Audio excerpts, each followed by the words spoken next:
Morning, glory, America. Bonjour, hi, Canada, and a happy Friday to everybody out there. We are looking forward to the weekend. I am looking forward to my second jab. There's a lot of jab news this morning. Just moments ago, a press conference concluded in Great Britain where the head of the health service said the third wave of COVID, which is showing up around the world, the United Kingdom is likely to avoid it because the third wave is going to break on the rocks of a population that is large and rapidly growing larger of vaccinated people. He said, however, it is, quote, Sir Kent Woods, very unfortunate that countries including Germany and France had halted the AstraZeneca vaccine because they're going to get hit by the third wave. And indeed, 16 districts around France, including Paris, have now entered a new lockdown. For whatever reason, the bureaucrats in Brussels and the bureaucrats in France and Germany decided that they weren't going to trust the UK, maybe a little Brexit hangover there. For whatever reason, yesterday they declared the European Union that the AstraZeneca vaccine is indeed safe and effective. You wonder what these people are thinking about when so many millions of people have died. You really have got to wonder, what are they thinking about? Oh, there's a blood clot here and a blood clot there. 2,700,000 people are recorded to have died around the world. That's, of course, far below the number of people who have died because we're not keeping track in the Congo and Brazil and places like that. We know of 122 million cases. And so it's everywhere. And I'm personally very grateful to the people who developed the Pfizer vaccine so that I will be able to move about the country again and enjoy immunity after 3 more weeks. Another United Kingdom study, the Brazilian COVID strain does not, in fact, defeat the Pfizer vaccine. That's good news. Boris Johnson was out and about yesterday trying to get his country. There are a few people, like in the United States, who are suspicious of the vaccine. He took to the BBC everywhere yesterday, cut number 17. Our roadmap to freedom depends on the continued success of our vaccination programme, and so it's reasonable for people to want to be continually reassured, not only that our vaccines are safe and effective, but also that we have the supply that we need. So I want to address both points today, especially in the light of concerns you may have heard in some other countries about the Oxford AstraZeneca vaccine. First, the Independent Medicines and Healthcare Products Regulatory Agency has reviewed the evidence, as it does every week. They've confirmed that the benefits of the vaccine in preventing COVID far outweigh any risks, and people should continue to get their vaccine when asked to do so. And June will say a little bit more about that in a moment. In fact, the most important thing he could say, he said next, cut number 19, Boris Johnson, the British Prime Minister. It's also very important for our European friends that today the European Medicines Agency has come to a clear scientific conclusion, and I quote, "This is a safe and effective vaccine." We also saw yesterday the evidence from Public Health England that a single dose of either vaccine provides 60% protection against getting COVID and reduces the chances of hospitalisation by 80% and the risk of death by 85%. So the Oxford jab is safe and the Pfizer jab is safe. The thing that isn't safe is catching COVID, which is why it's so important that we all get our jabs as soon as our turn comes. And as it happens, I'm getting mine tomorrow, and the centre where I'm getting jabbed is currently using the Oxford AstraZeneca vaccine for those receiving their first dose, and that is the one I'll be having. And let me also assure you, if you come forwards after receiving your letter, we have the jabs for you. We have the jabs for you. If you can get in, get in. Now, it is not my friend Ruth Marcus at the Washington Post, who is younger than I am, and so wasn't eligible. I think she's over 60, but under 65. She just became eligible because Maryland dropped it to 60, and of course it's chaos. The states just don't know how to do this. Give it all to CVS. Give it all to CVS. They know how to do it. CVS is working in California, at least. Meanwhile, what we do not need are people raising false flags and false fears. There is an infinitesimal chance with the AstraZeneca, which is not being used in the United States, of getting a blood clot. I don't know of any documented bad result of the millions of vaccines given in the United States. I don't know of any. Go and get your vaccine. You don't want to get this disease. Even with a death rate of only between 0.5 and 1%, 1 out of 100 is not an odds you want to run. That's pretty high for a virus. And the long COVID is a nightmare. And the week that you get it can be very bad.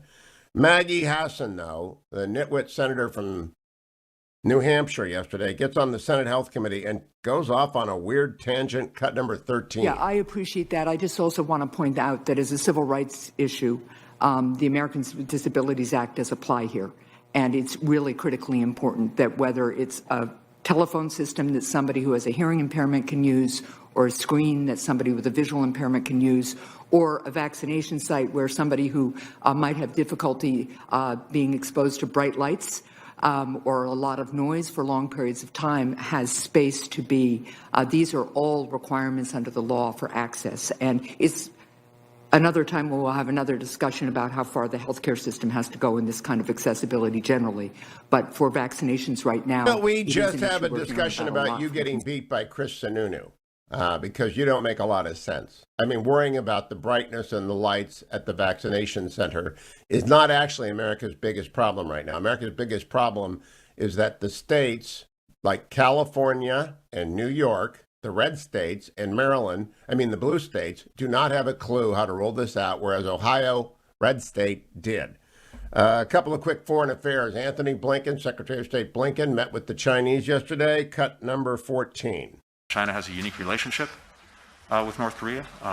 Virtually all of North Korea's economic relationships, its trade, are with or go through China, so it has tremendous influence, and I think it has a shared interest in making sure that we do something about North Korea's nuclear program. They don't have a shared interest with us. They don't. And people have got to realize, I had a long conversation yesterday with a senior diplomat, not American, from the Far East, who simply said, under President Xi, General Secretary Xi's new timetable, they intend to reoccupy Taiwan by 2027. By 2027, we're going to be at the brink of war. That means hopefully we will have a real president by that point who's on top of the game and in charge. It might be Mike Pompeo. Mike Pompeo, by the way, was on Fox News with John Roberts yesterday. John Roberts is a fine host, by the way. That's becoming a great... There are some shows that I still go-to shows, like Brett Baer and John Roberts, for news shows. Mike Pompeo, cut number 2. Look, it all seemed a bit childish to me. What matters for the United States of America is preserving our freedom and security. They should put America first. And we did that with respect to Russia. We tried to stop them from building a pipeline that was going to put Europe at beholden to Russian energy. We provided assistance to the Ukrainians' defensive weapons system so they could protect themselves from Russia. Under the previous administration, they'd allowed the Russians to take Crimea. We were strong, we were tough, they understood those actions. Again, I want to come back to this central notion. If you put America first and back up your language with real deeds and not just rhetoric and name-calling, you're exceedingly far more likely to be successful. Secretary Pompeo is, again, correct. Meanwhile, at the White House, we got a slip of the tongue, which is actually a reveal. It's a gaffe when you accidentally tell the truth. Jen Psaki, cut number 7. There have been expectations set outside of unrelated to any vaccine doses or requests for them that they would be partners in dealing with the crisis on the border. And there have been crisis on the border. Peter Alexander asked her about that. Cut number 9. That the border is not open, effectively that it's closed, except for these unaccompanied minors right now under humanitarian grounds for being welcomed into the U.S. But as we speak, crews from multiple outlets, including those from NBC News, are at the border. They're seeing many migrant families being accepted, young families being accepted into the country right now. So can you square those two when the message was that families and individuals were being sent home, but unaccompanied minors were being kept? Why young families are, in fact, being kept here in the U.S. And detained? Well, we've talked about this a little bit in here before, we are still applying Section 42, which, and with the exception is, of course, unaccompanied minors. There are limited scenarios, limited circumstances where we are. There's no longer a crisis. She went from crisis to blah, blah, blah. Don't you go anywhere, America. Stay tuned. It's the Friday edition of the Hugh Hewitt Show. That was the rundown.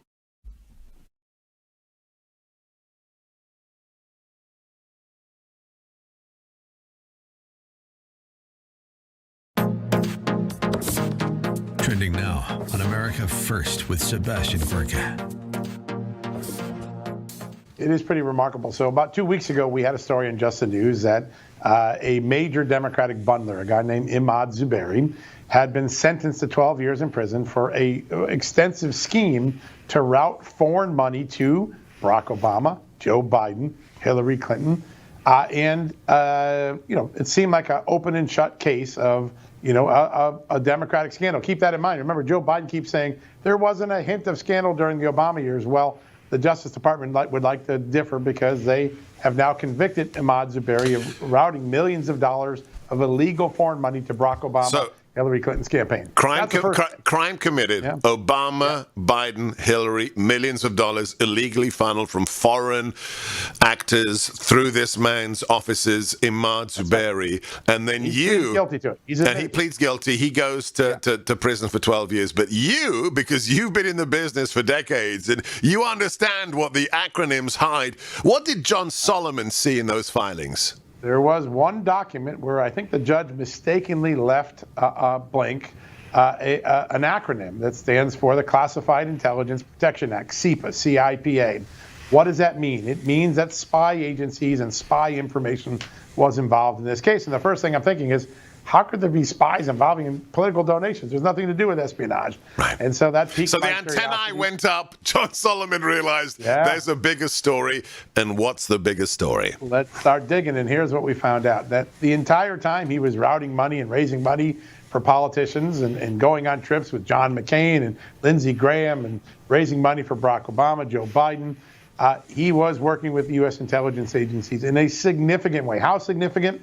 There is a filing in the court that is 77 pages long that lays out all of his operations for the U.S. Intelligence Committee going back to 2000. So keep up with what's trending. Subscribe on YouTube today. Trending now on The Charlie Kirk Show. So there's the mile marker, 24 miles from the border, right? 24 miles. All these hills right here are notorious for scouts being on top. I mean, there's a lot of people that are abused coming across the border, right? It's horrible. Sometimes you see these women that come across the border when they're menstruating, and they'll say, because I'll be less likely to be raped. Just look at when we're catching thousands of unaccompanied children. And it's difficult unless you see it. These kids are hardcore, dude. They'll take your lunch money when you're 5. They were having sexual relationship through the chain link fence. What we did is we put plywood in between the fencing. A day after the plywood was done, they had already made holes in the plywood so they can, interact. These are not your typical innocent children. They're not, man. That's the Mexican border. 98% of all heroin comes across this ridiculous. border. It's ridiculous. And this makes a nice bench for the coyotes, right? Just sit here, because technically you can sit here and make fun of agents as they're coming through. Oh, that's seriously though, right? And then you just kick over and you're like, what do you got? Journalists don't get here very often. No, they don't get here at all. No, they don't get here. I'm in Mexico, drugs on my back, no agents, no border patrol, no cameras, no wall. And what's the first thing I see? I see a sign, a deterrent, that says, oh, be careful. Don't expose yourself to the water or the rattlesnake. Yeah, that's really going to stop them, right? And you know what? Even if you have ladders, a better physical barricade gives our agents the ability and the time to come up here and make the apprehension. That's what's needed. This is a national security problem. You say, who could possibly be opposing this? Politicians. We have 44,000 illegal immigrants in our federal prisons currently. An illegal immigrant is twice as likely versus a natural-born citizen to commit a crime here in the state of Arizona. Tens of thousands of kids are being illegally sex trafficked across the southern border every single year. 98% of all the heroin in America comes across the southern border, and the cost of illegal immigration is $115 billion a year. Keep up with what's trending. Subscribe on YouTube today. Trending now on The Mike Gallagher Show.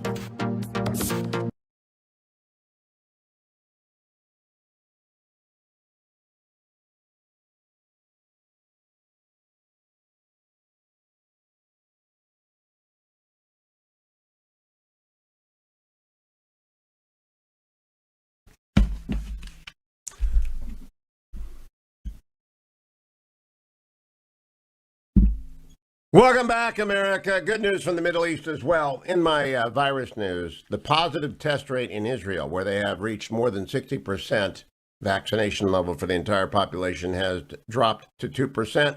Virus transmission rate is diving. The United States has agreed to send millions of vaccine doses to Mexico and Canada. We are sending the AstraZeneca vaccine, which has not yet been approved by the FDA. We've got plenty of Pfizer and Moderna coming off the lines, and so we're helping out Mexico. That's a good thing to do. Good news on the tourism front. Tourists are beginning to trickle back to New York City, and that is terrific. That means if New York City's got tourists back, they're going everywhere. And another great news, the Cleveland Browns are dominating free agency. Now, many of you do not know this, especially my new affiliates. And I've got to warn Lake City, Florida, 96.5, the Jet, WJATK. I will say great things about the Jacksonville Jaguars because they are helmed by Urban Meyer, son of Ohio, son of Ashtabula, great football coach, second best franchise in America behind the Browns. And Clarksville, Tennessee, Newsy 105.5, 1400 WNZE. You really don't want to listen when we play the Titans because the Browns will crush them. Bellingham, Washington, KGMI, News Talk 790, 96.5 FM, KGMI.com. Don't bring your Seahawks trash talk here. The Browns are owning free agency. Andrew Berry is the youngest GM in the NFL. He signed LA Rams safety John Johnson III, JJ3 as they say, for 3 years, A-plus grade from Fans Cited. He also signed yesterday Troy Hill from the Rams. Great cornerback, grade A. He re-signed Higgins, Hollywood Higgins, which is the fan favorite, grade A. They gave him a B for Taki McKinley, who's the Raiders defensive end, but that was a first rounder. I think that's just fine. We are having a great offseason. The Browns, I think they're Super Bowl this year. I just do. I'm pretty objective about this. Having been a season ticket holder since 1999 when they returned, I know what bad is and I know what great is, and they are great. Let me remind you that if you're feeling as great about the Browns as I am, you Cleveland folks really need to go over to Food for the Poor. Actually, you all need to go over to Food for the Poor. It is at the top of HughHewitt.com. It will say, click to donate. Food for the Poor, give food, give hope, give life. You've been very, very generous. So many of you have stepped up. Thank you. $10, $50, the $111 that we tell you will feed 3 children for a year. Many of you have done more. Many of you can do more. For many of you, it's a Lenten sacrifice every Friday. I know some of you are doing that on Fridays. You can't go to Mass much. The Catholics who observe Lenten penance and Protestants who do or do not. One thing to do is to feed the people who absolutely have nothing, which is what Food for the Poor does in Honduras. Here's Angel Aloma on partnering with the organizations that Food for the Poor gets the rice and beans to in Honduras. Their most urgent need was food. And when you consider how inexpensively, because of our buying volume and because of our partners who give us food also, we can feed a child for 6 months and for a year, really it's a beautiful solution so that parents don't go through the pain of losing a child to hunger. Angel is really one of the great Americans out there, and he's been helming Food for the Poor for so long. I think the confidence in Angel is reflected in your donations. Thank you. Thank you. Just go to HughHewitt.com. Make it the way you begin your weekend. Let me check markets for you, brought to you by Birch Gold. You can find all you need about Birch Gold at HughGold.com. HughGold.com will simply ask for the information. They will send you their free kit. You can do one of two things. You can buy gold from Birch Gold, and you can also text my name, Hugh, to 474747. A lot of people like to text and get it sent back to you via text, Hugh, H-U-G-H, to 474747, or visit HughGold.com. Gold yesterday, and what they do is they will either sell you gold or just basic Maple Leafs or Kruger Rands or American Eagles. Don't get the bullion stuff. That's all nuts. Don't do numismatics. Buy gold. And they will help you roll over a portion of your IRA or 401k into a vault that has your name on it, so you own the actual physical precious metal, not shares in a gold stock or a mutual fund or anything like that. Yesterday, gold went up to $17.35. It went up 0.2 in a day that the market got crushed. The Dow went down 143 points, or 0.5%. NASDAQ went down 409 points. My Amazon got slaughtered yesterday. I don't worry, I don't sell it. That's 3%. S&P down 58. It was a bad, bad day, but overseas this morning, it's a bad, bad day as well. That usually means good things for the U.S. We don't know. We have to wait late in the day to tell you. But you don't have to wait to go to hughgold.com or text Hugh to 474747. Coming up, Sonny Bunch. Portions of the Hugh Hewitt Show are brought to you by Food for the Poor.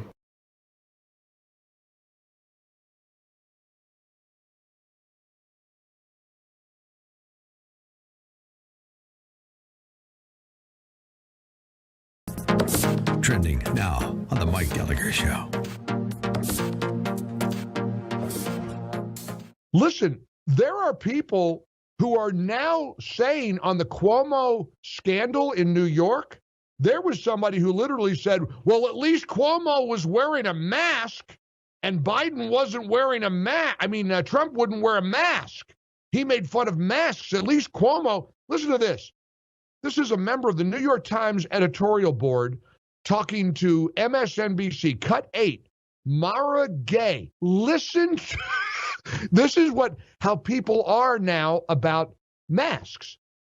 Because I think a lot of Cuomo's success, especially with Black voters, but not only, within the past year and a half of the pandemic, has really been defined by him being the anti-Trump in some ways. So whereas Donald Trump was making fun of people for wearing masks, Governor Cuomo was holding these press conferences, like holding court, and there's a joke within New York politics that says he should win an Emmy for them. But truly, he was talking about the importance of science in this and the importance of protecting all New Yorkers. So I think that profile is still really helping the governor in this moment.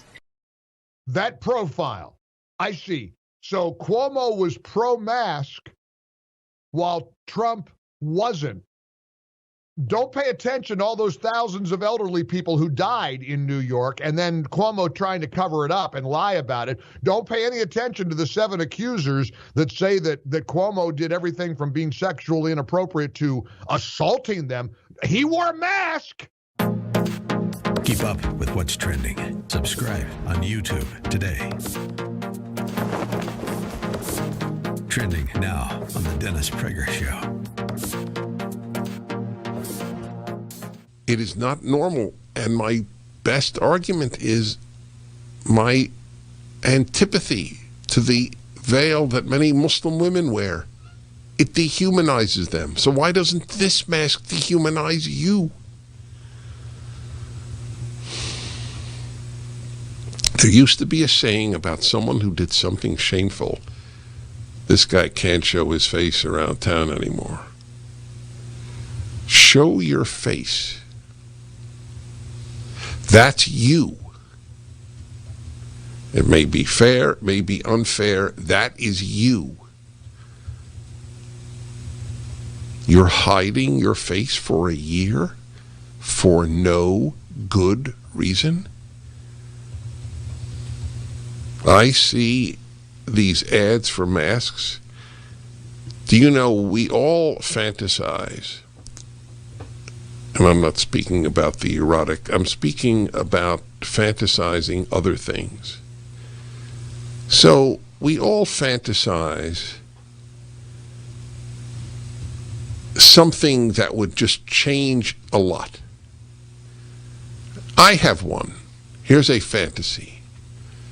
That there were as many ads telling people not to wear masks outside as there were telling them to wear it outside.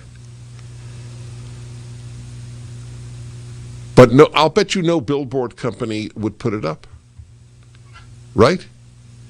I mean, what if we just quoted from scientific literature, masks outdoors are generally useless? Keep up with what's trending. Subscribe on YouTube today.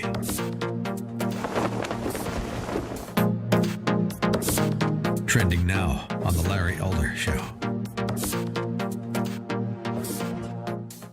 You really think that the number one problem in America is Donald Trump and Donald Trump supporters,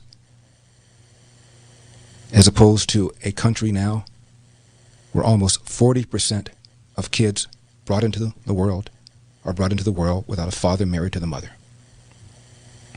50% Hispanic kids, 25% white kids. And the reason that number is important is because in 1965 there was a booklet put out by Daniel Patrick Moynihan, who later on ran for and got elected to Senate in New York as a Democrat. At the time, 25% of black kids were born outside of wedlock, a number they thought was alarming. It is now 70%. Now 25% of white kids are born outside of wedlock. Is CNN talking about that? Is Don Lemon talking about that? 15,000 homicides in this country, Don. Half of them are black victims. Of those black victims, how many of them do you think were shot by people from QAnon, by people from the Proud Boys, by white nationalists?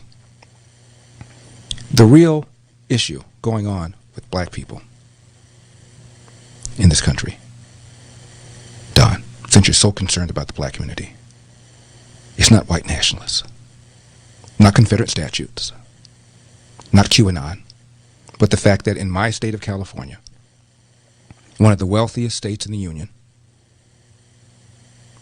85% of black children in the state of California cannot read at state levels of proficiency, and the math.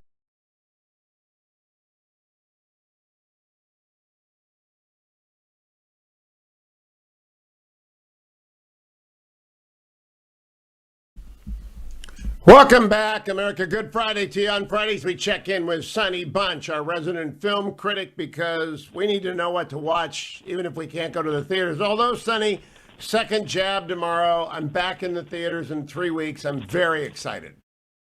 Oh, well, that's good. Second jab. We'll get you back in there. So, what do we got new to watch? By the way, were you underwhelmed by the Oscars? By the Oscar nominations. So yes, I was, but this is not the Oscars' fault so much as the slate of movies that was released this year's fault. There's just nothing. There's nothing that came out this year that is even remotely a great movie. So when I'm looking at the Oscar nominations this year, there are things that are fine. Minari is a fine movie about a family of Korean farmers who moved to Arkansas to get their slice of the American dream. If I had to guess right now, that's probably the front runner for the Oscars Best Picture, I think, because let me just without getting too into the weeds of it, I think it is a movie that is about race, which will appeal to the kind of younger, more diverse segment of the Oscar voting population, but it is not about racism. It is not a movie about racism, which will make it appeal to the older segment of the population that loved Green Book. So I think that right now is your Oscar front runner, your Oscar favorite. Of all the mortal locks, though, Sonny, isn't Anthony Hopkins the mortal lock in this year's field? Absolutely not, Hugh. Absolutely not. Anthony Hopkins, first of all, has already won an Oscar, so there's no reason to give him the makeup Oscar, right? But secondly, the reason I don't think he's a mortal lock is because that is the category that Chadwick Boseman is up in as well. And Chadwick Boseman, he died last year, very unexpectedly from colon cancer, which I think gives him the inside track to win for Ma Rainey's Black Bottom. If I had to guess in that category, Chadwick Boseman has a much better shot at winning than Anthony Hopkins. You're probably better at reading the secret minds of the Oscar and what they're trying to telegraph. I think they're trying to telegraph that we aren't racist because we aren't giving Chadwick Boseman the Oscar in the year that he died. We're giving it to the old guy, which means we're not racist. That's what I think woke Hollywood thinks. Hugh, that is the most bank shot theory of it is, but that's wokeness. Don't you realize wokeness is Yesterday, the Washington Post managed to write that the killer in Atlanta was motivated by going to a Baptist church. That was a bank shot beyond all bank shots. So wokeness is very difficult to read logically, Sonny. If it's not just a bank shot, you're not even playing the game. Yeah, I mean, maybe I mean, there's a chance that Anthony Hopkins will win because Anthony Hopkins is deeply charming, and people love Anthony Hopkins, and people in Hollywood. The Oscars is their version of elections, right? It's yes. all about voting for who you like and who you like to work with. It's all about campaigning, et cetera, et cetera. But I do think that's a category where Chadwick Boseman is the heavy favorite right now. All right, give me what we should be watching. And he's very good. Look, I don't want to just make this about politics and race and wokeness and all that. He's very good in Ma Rainey's Black Bottom. It's a very actorly performance. He gets to do, he gets to give big speeches. It's a play. It's based on an August Wilson play. So he gets a lot of like really nice actorly moments where he can do his thing. But I do think that he has to be the favorite for reasons beyond that. Anyway. All right, we will see. Now, tell me what to watch other than movies that we can't watch because they're being promoted by. I get all my DVDs right now. I'm a member of SAG-AFTRA, so I get all the DVDs. And I don't have a DVD player anymore, so they're worthless. Yeah, you don't have a DVD player anymore? No, we just rely on streaming. You don't have a Blu-ray player? Nope. You just do the streaming. Wow, just streaming. Look, that's I'm a little bit surprised. I still have several. It's funny. I just set up a new home entertainment center in my house because I got a new TV, and I had to go through and re-download all the apps and re-log into everything. And what I was thinking this whole time was just so much easier when I can just plug in my Blu-ray player, which I still have like 4 of. So I'd rather crawl across broken glass than do a new Blu-ray and do a new TV. I don't think I'll ever have another TV. Harley had to make 4 visits to help me put up the new TV, and it doesn't work. So anyway, what should we watch? Well, I am going to recommend a streaming movie this weekend, Hugh, and it's a big one for me. This is a big one for me. Zack Snyder's Justice League. Is on HBO Max now. The Snyder Cut, the fabled Snyder Cut of Justice League. Now, your listeners may not be as online as me. They may not be very online people like I am. So let me just explain briefly why this is a big deal. Because maybe they're sitting there like, wait, didn't Justice League come out in 2017? Like 100 years ago, kind of bombed. Yeah. Nobody really cared about Justice League. Well, there's a long backstory here, and the short version, the very short version, is that during the filming of Justice League, Zack Snyder suffered a horrible family tragedy. When his adopted daughter died by suicide, she took her own life, and in the midst of all of this, he was fighting with Warner Brothers about what to do with the movie Justice League. He showed them what people in the industry call a work print. It was the 3.5 hour, it's basically all of the footage from the film put together in the order that it's supposed to play in the movie. 3.5 hours long. Every movie, or most all movies, have a version of the film that's like this. And they get trimmed down from there, right? But Warner Brothers saw this version of the movie and freaked out. They were like, we can't release this in theaters. We just got killed for Batman vs. Superman, which was too dark. This is too dark. We don't understand it. You gotta do something else. And they hired Joss Whedon, who was fresh off of a ton of success with the Avengers movies, the first 2 Avengers movies in the Marvel Cinematic Universe. So they hired Joss Whedon. Joss Whedon came in. He rewrote the script. He reshot like 75% of the movie, and what they released was terrible. What they released in theaters was notoriously terrible, huge bomb. Nobody liked it. Fans hated it. Critics hated it. It did very poorly at the box office. So normally this would be the end of the story, because this sort of thing happens in Hollywood all the time, right? Hollywood, execs are always calling in people to fix/ruin movies. Yep. But the fans of Zack Snyder kept alive the flame of hope that was the Snyder Cut. It was Zack Snyder told people, hey, there's a cut of this movie that exists that's not terrible. And over the years, he would release little tidbits, little storyboards, little, clues about what was in his movie that wasn't in Joss Whedon's version of the movie. He would make fun of things that were in Joss Whedon's version of the movie, et cetera. And fans, started an online grassroots campaign. If you ever saw the hashtag on Twitter, hashtag release the Snyder cut, you know what I'm talking about. But again, this was all kind of, look, it's very much in the nerd community. This was always kind of a long shot of getting released. Warner Brothers, in fact, waged a campaign against this film in newspapers like the Wall Street Journal. There was a very kind of funny piece 2 years ago that came out. It was like, there is no Snyder cut. It doesn't exist. Which of course we find out not. Paul true. is dead. So if you play Paul is dead. Go ahead. Exactly. So the movie is out now. It's on HBO Max. You can only watch it on HBO Max.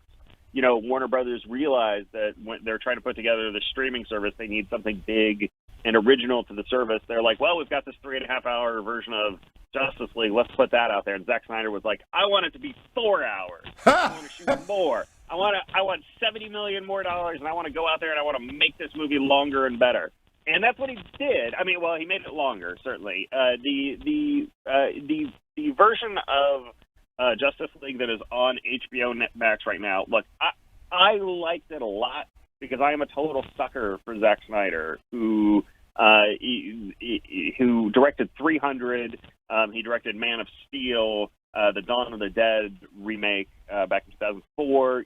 He's a director who has a very sure aesthetic. He's got a very clean aesthetic that he has kind of cultivated over the years. It involves a lot of slow-mo, a lot of very painterly shots. I mean, if I wanted to be puckish, I would compare this movie to Barry Lyndon, the yes. Stanley Kubrick film about anyway. It's a very painterly film. He's got a lot of shots that are just like, here's like a frame from a comic book, and here is what this would look like on the page. And because it's in slow mo, you get the sense of the image slowing down, and it looks like something on a comic book. So, Sonny, with a minute less, parents across the United States want to know if they can park their teenage boys, 12 to 15, in front of this for 4 hours and go out shopping. I mean, look, it's rated R. This is an R-rated comic book movie. There are a couple F-bombs. So if you don't mind that, but it's a comic book R. So like the violence is pretty, CGI, cartoony. It's not too bad. A little bit of language. Will it hold their attention though? Will it keep them? If you let them watch it, will it hold their attention? Well, look, I mean, I sat in front of it for 4 hours yesterday when it was released, from 1 in the afternoon till 5 in the afternoon. So, wow. You're a movie critic. Hugh, yeah. Who has to do this sort of thing for his work. Look, I'm not gonna sit here and lie to you. It's not going to convince anybody who hated Batman vs Superman that Zack Snyder's a good director. If you don't like the DC universe, if you prefer the Marvel universe, you're not going to watch this and be like, wow, you know what? I was wrong all along. This is like for Zack Snyder. This is like the most Zack Snyder thing that exists. I think I saw somebody joke on Twitter that 80% of this movie is shot in slow-mo, and that's about right, actually. That is not even really a joke. That's just how the movie looks.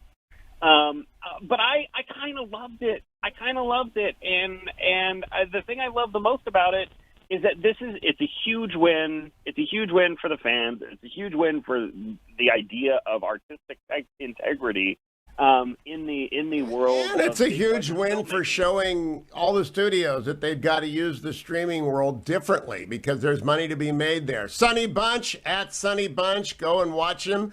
Or on Twitter, find his podcast and come back next week. Thank you, Sonny. I'm going to go. I don't know if I've got 4 hours this weekend. I have to run 10 miles on Saturday and get the jab, so I don't know if I've got 4 hours this weekend. Luckily, I've got relieffactor.com, which is right here. The time of the day. I do have some lukewarm coffee, barely enough here. Let me see if I've got enough. Yes, I have enough lukewarm coffee. And I got my down the hatch. That's how easy it is, America. Every morning at this time, 6:30 in the East, 8:30 in the East, 9:30 in the East. I don't know, sometime in the East. I take relieffactor.com. I carry in curcumin, resveratrol, and omega. And what it matters to you is that it works.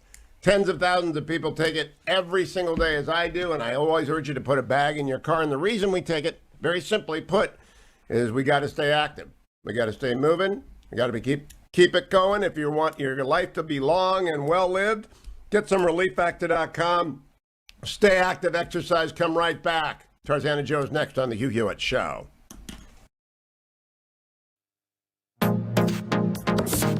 Trending now on the Eric Metaxas Show. I don't think Officer Chauvin did what I would do. I don't think he did what was right, but what he did it cause the death of George Floyd is what everybody should be wrapping their mind around. And justice was quote unquote swift because the next day they all went to jail and got charged. So, or at least shortly after. So all of the outrage is bullcrap. And I'll tell you this, and I'll make a prediction that I really am questioning whether or not Officer Chauvin will even be convicted. The other officers guarantee they won't be convicted, in my personal opinion. And why do you say that? In other words, is it because now we know that George Floyd was high on 2 different drugs and there were health issues involved and that it wasn't what it looked like? Or why do you say that? Well, there's a few things because George Floyd, you know, the knee on the neck situation, even though it was ridiculous and I would have never done it, looks, you know, I think the police officer shouldn't have done it. The police department trains that.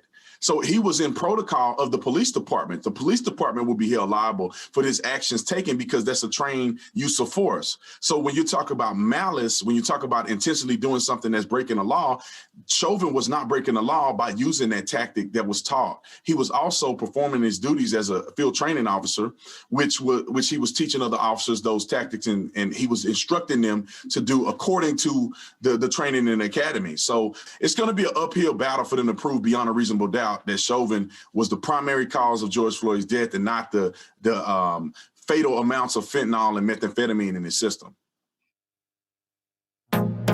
Keep up with what's trending. Subscribe on YouTube today. Trending now on America First with Sebastian Gorka. And what we found out was that was on track. All he had to do to get a simple deal, get $1 million fine, no prison time, was roll on Donald Trump. Tell a story that Donald Trump, when he donated $1 million to Donald Trump, Ahmaud Zuberi, that he used foreign money. The problem was Ahmaud Zuberi wasn't willing to lie. He did not use foreign money to make a donation to Donald Trump's inaugural committee. As soon as he wouldn't go along with that statement, prosecutors threw the book, and he went from $1 million fine offer to 12 years in prison and $18 million in fines, which, by the way, is historic for any donor crime case that I've covered in the last 30 years. So like Mike Flynn, the authorities said, if you tell us what we want to hear, if you give us, manufacture, implicate Donald Trump in this, it's going to be much better for you. But this man refused. Yeah, because he didn't want to lie, right? He didn't use foreign money. He was adamant about it. And then all of a sudden, they're threatening his wife with prosecution, just like Mike Flynn's son was threatened. And they start throwing all these other cases. Now let's look at some of the charges and what I learned about him. One of the charges they threatened him with was obstruction of justice because some of the materials on his computer were erased while he was on Justice Department under Justice Department investigation. What I've been told from my sources, a U.S. government.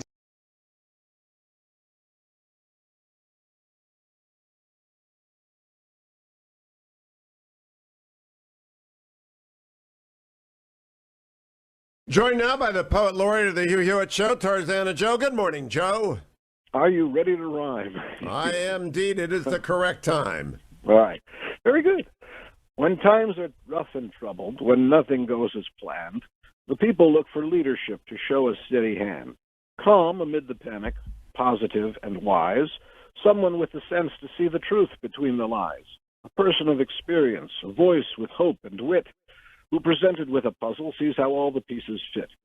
For years our weary nation has been very clearly blessed, for we found in every crisis one or two who passed the test, a justice or a general, an advocate or sage, whose careful words and actions showed how we could turn the page. But today, when things are trying and the challenge is intense, everyone's afraid to stick their head above the fence. Those hardened old New Yorkers and progressive Golden Staters picked to run their governments a team of second-raters. The Federal Reserve became the planet's biggest debtor, proving those in Washington just aren't right or better. So while it's understandable that we should be annoyed, there isn't time to wait until a savior fills the void. Remembering the adage that all politics is local, it's time for every one of us to get a little vocal. So if our happy country is to flourish and succeed, we will have to be the kind of leadership we need. That's Speak Now or Forever Lose Your Rights by Tarzana Joe. Well, it's a stand up and get active poem. Yes, I think it's time, don't you? I do. And so, Joe, but we all have to earn a living as well, and I hope the poetry business is good. Flourishing, I tell you. Flourishing? Yes. TarzanaJoe at Reagan.com. It's the wedding season, right? Are we having weddings this year? Well, in New York, they're going to issue guidelines for weddings, but I think the rest of the country, they're getting married. Because, you know, dads go to Joe for toasts at weddings. Dads go to Joe for toasts at engagement parties. Dads don't know how to rhyme. Do you get most of your commissions from men or women? 75% from men, but I've written some lovely poems for mothers of the brides and mothers of the grooms, too. Oh, wonderful. Well, whatever your poetry need is, give Joe the business. TarzanaJoe at Reagan.com, and all of those poems collected at TarzanaJoe.com. Thank you, Joe. Thank you. Now, one other story I want to cover in this first hour has to do with the detention centers into which minors unaccompanied by adults are going. Now, do you remember that during the Trump years, this was a series of a great deal of outrage, and I shared in it. I did not understand why children were being kept, quote, in cages. And we find now that we've got a lot of teenagers and younger kids coming across the border, and we're not sending them back. Here's Homeland Security Secretary Mayorkas, cut number 11. So let me draw a distinction between families, if I may, and children who come without an adult. Some of these children are as young as 7, 8-year-old girls. And so we do not expel them back into the desert. But we say do not come because it is dangerous. There are children, tragically, who do not make it to the border because of the perils of the journey. And so I cannot overemphasize the importance of the message of do not come. But for those who arrive, yes. So we don't send them back, nor do I agree. We're not going to send kids back into the desert, which they crossed because of the invitation explicitly and implicitly delivered by Team Biden. But let's take a look, can't we, at how they're being housed, as was the demand by the media. Oh, wait a minute. Representative Linda Sanchez of California says you don't need to go into those centers. Cut number 12 with Poppy Harlow on CNN. I will tell you that under the Trump administration, members of Congress were not allowed inside these facilities. So if the press is not allowed inside, it doesn't, that just doesn't mean anything now. Respectfully, Congresswoman, I mean, clearly you were upset about that lack of transparency. Are you concerned about this lack of transparency? Sure. Well, again, when you have numbers in the numbers that we see, and we have facilities that are appropriate for children, but because of COVID protocols, you can't fill them to capacity. You have to have social distancing. They're trying to process children as quickly as they can. And no, these detention facilities at the border were not meant for children. Children are meant to be in licensed facilities, but because of the numbers and because of the social distancing that's required, they are doing the best that they can. And I don't necessarily think that it's appropriate for journalists to be inside centers that are not permanent places for children. That children are not placed there permanently. They're processed out of those facilities as quickly as possible and as quickly as the facilities will allow. Do you understand that Representative Linda Sanchez sounds exactly like Donald Trump and exactly like Stephen Miller? Do you understand that it's the same issue for Republicans or Democrats? They respond the same way. They don't want the media in. They do not have the space. The children are living in subpar conditions, really bad conditions. And this is worse, actually, under Team Biden than it was under Team Trump, because Team Biden waved an Ollie Ollie in free sign and said, come one, come all, we won't be deporting you. And sure enough, unaccompanied minors by the thousands, about 9,000, I believe, in March will be the number is projected, 7,000 in February, 7,000 in January, streaming north. And this is a border crisis wholly created by Joe Biden's desire to be, other than Trump was, tough on the border. And it's a nightmare. And yes, they should let the media in, because then we'll see the media not going in, because they didn't really care about the kids. They cared about getting Trump. That's the bottom line. I'll be back, hour number 2 of the Hugh Hewitt Show, Friday edition, straight ahead.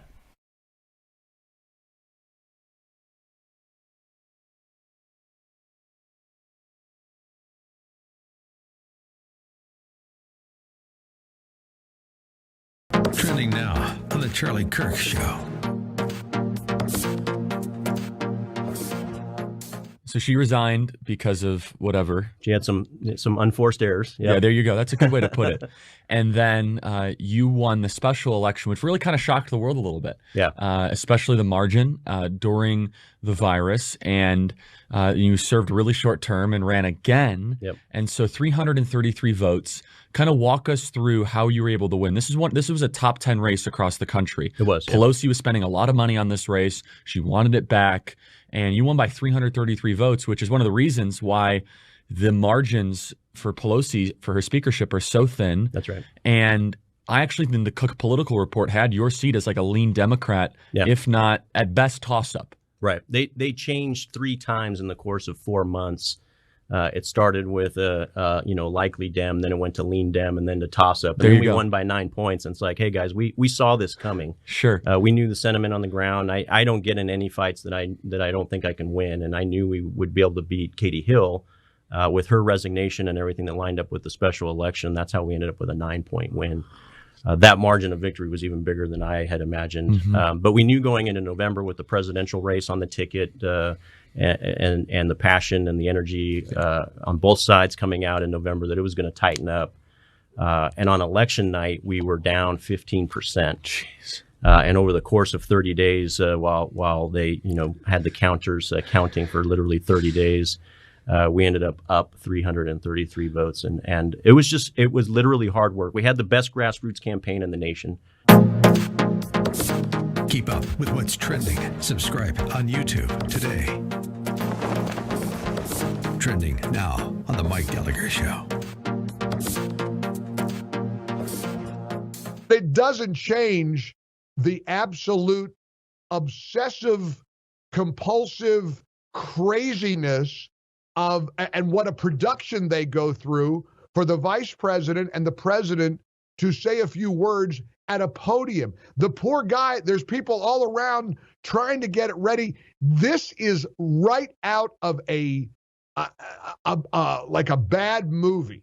All right, so I give you the two of them trying to prepare and what they go through for Biden and Harris to say a few words.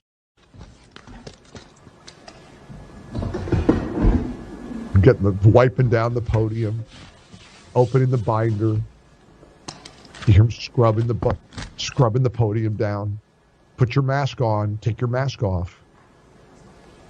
Here comes Kamala. She's ready. Our Commander-in-Chief, President Joe Biden. Now they start all over again. Take the binder away. They start scrubbing down the podium. She puts her mask back on. There's the scrub. Hear the scrubbing? And here comes Biden. And now he's got the mask off. Now he's got to take the mask on. Takes the mask off. Thank you, Madam Vice President. Oh, I mean, people were posting that last night on social media saying, what in the world? Are you kidding? This is what you go through? Keep up with what's trending. Subscribe on YouTube today. Trending now on the Dennis Prager Show. the world shaped by reading the Washington Post, watching CNN, reading the New York Times, is not only a world of different opinion, it is a world of different apprehension of reality. They admit that. It's one of the few things left and right agree with. We do not even agree on reality. It's very tough to dialogue with people. They would admit this. How do you dialogue with people who have a different reality? One of us lives in a fantasy land, either conservatives or leftists. That is one of the few things they can agree on. Right? Right.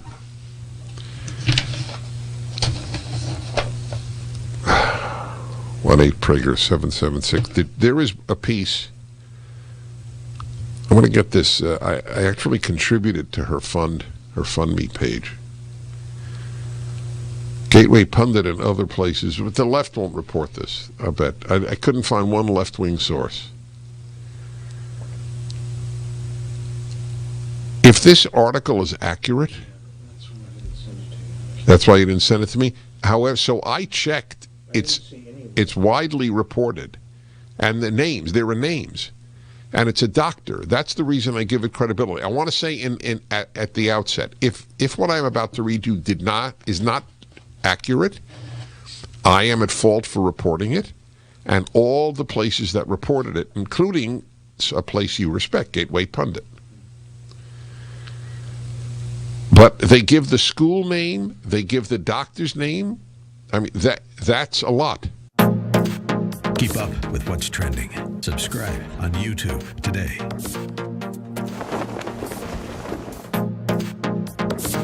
Trending now on the Larry Elder Show. And we're going to have over 2 million signatures turned in to the various Board of Registers up and down the state of California. Well, Mike, I can tell you, I watched the governor's press conference. I almost said president, good Lord. And I can tell you he's scared. He no longer now is talking about if the recall happens. He's now conceding that it is going to happen. I actually watched The View this morning because Gavin Newsom was on it.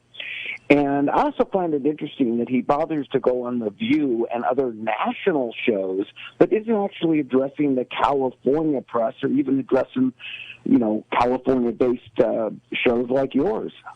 Well, Mike, he's in trouble when out comes a race car. During this press conference today, he attributed the recall effort to, wait for it, QAnon, Trump supporters, white nationalists, people who want to microchip undocumented workers. He said that the second biggest contributor was the RNC, as if somehow that's some sort of badge of dishonor. He also said, but for judges that extended the deadline, the recall effort never would have had time to gather the signatures. You can respond, Mike Netter, to any of that or none of it. Absolutely, I'll respond to all of it. Let me tell you right now, Gavin's response was a joke. He said, the top 10 proponents are all of the things that you just named. I'm one of the top 10 proponents, number 3 to sign it, and I can assure you I'm none of those things. And by the way, if he wants to call out the 2 million people in California as being extreme right or extreme anything, Gavin is out of touch, which we already know. You know what I really found most funny, Larry, is that Gavin didn't address anything about him and how he's governing the state. Keep up with what's trending. Subscribe on YouTube today. Trending now on the Eric Metaxas Show. I think, we have cops, we have law and order. Why are we allowing people to burn down cities, to destroy property? It's just crazy to me. It's like we don't need to allow that. It tells you that the leadership don't care about the community. They don't care about the people. Just like your child. I care about my sons, so I'm not going to let them act a fool.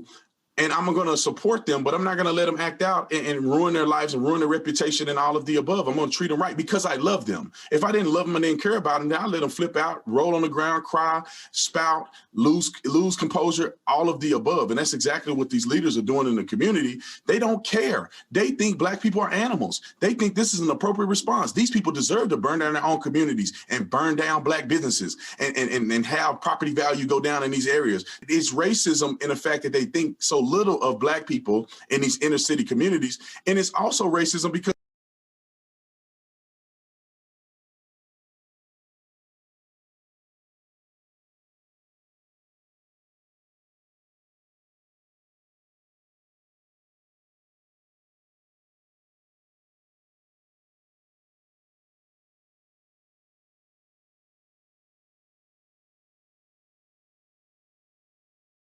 Good morning, Glory America. Bonjour, hi, Canada. Greetings to new affiliates in Lake City, Florida, in Clarksville, Tennessee, and Bellingham, Washington, joining all the people who tune in.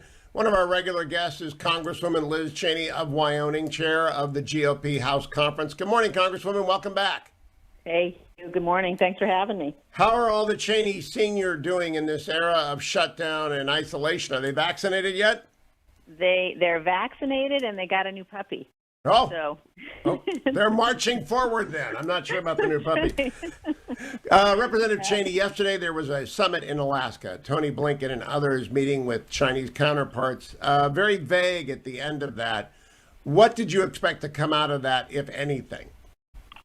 Well, I think that it's very clear the Biden administration needs a better understanding, a more realistic understanding of the threat that China poses. And I think that part of what you saw yesterday was the Chinese Communist Party, attempting to flex its muscles on the world stage and recognizing and understanding that they can't actually compete, in the marketplace of ideas. And so, you saw sort of their, I don't know what that was exactly, kind of showmanship. But the reality is that, we all need to come together. There's a report that came out yesterday in London about the smart cities technology, for example, and what the Chinese government is doing to export that technology and the threat that it poses. We all think it's so great, when you're able to, have security cameras or Alexa, all those things in your home. And I think everybody needs to recognize and understand the danger and the threat when that technology, in some cases, is being produced by the Chinese government.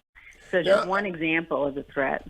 Let me bring up a conversation I had just yesterday, Representative Cheney, with a senior East Asian diplomat from one of the frontline countries facing the Chinese Communist Party.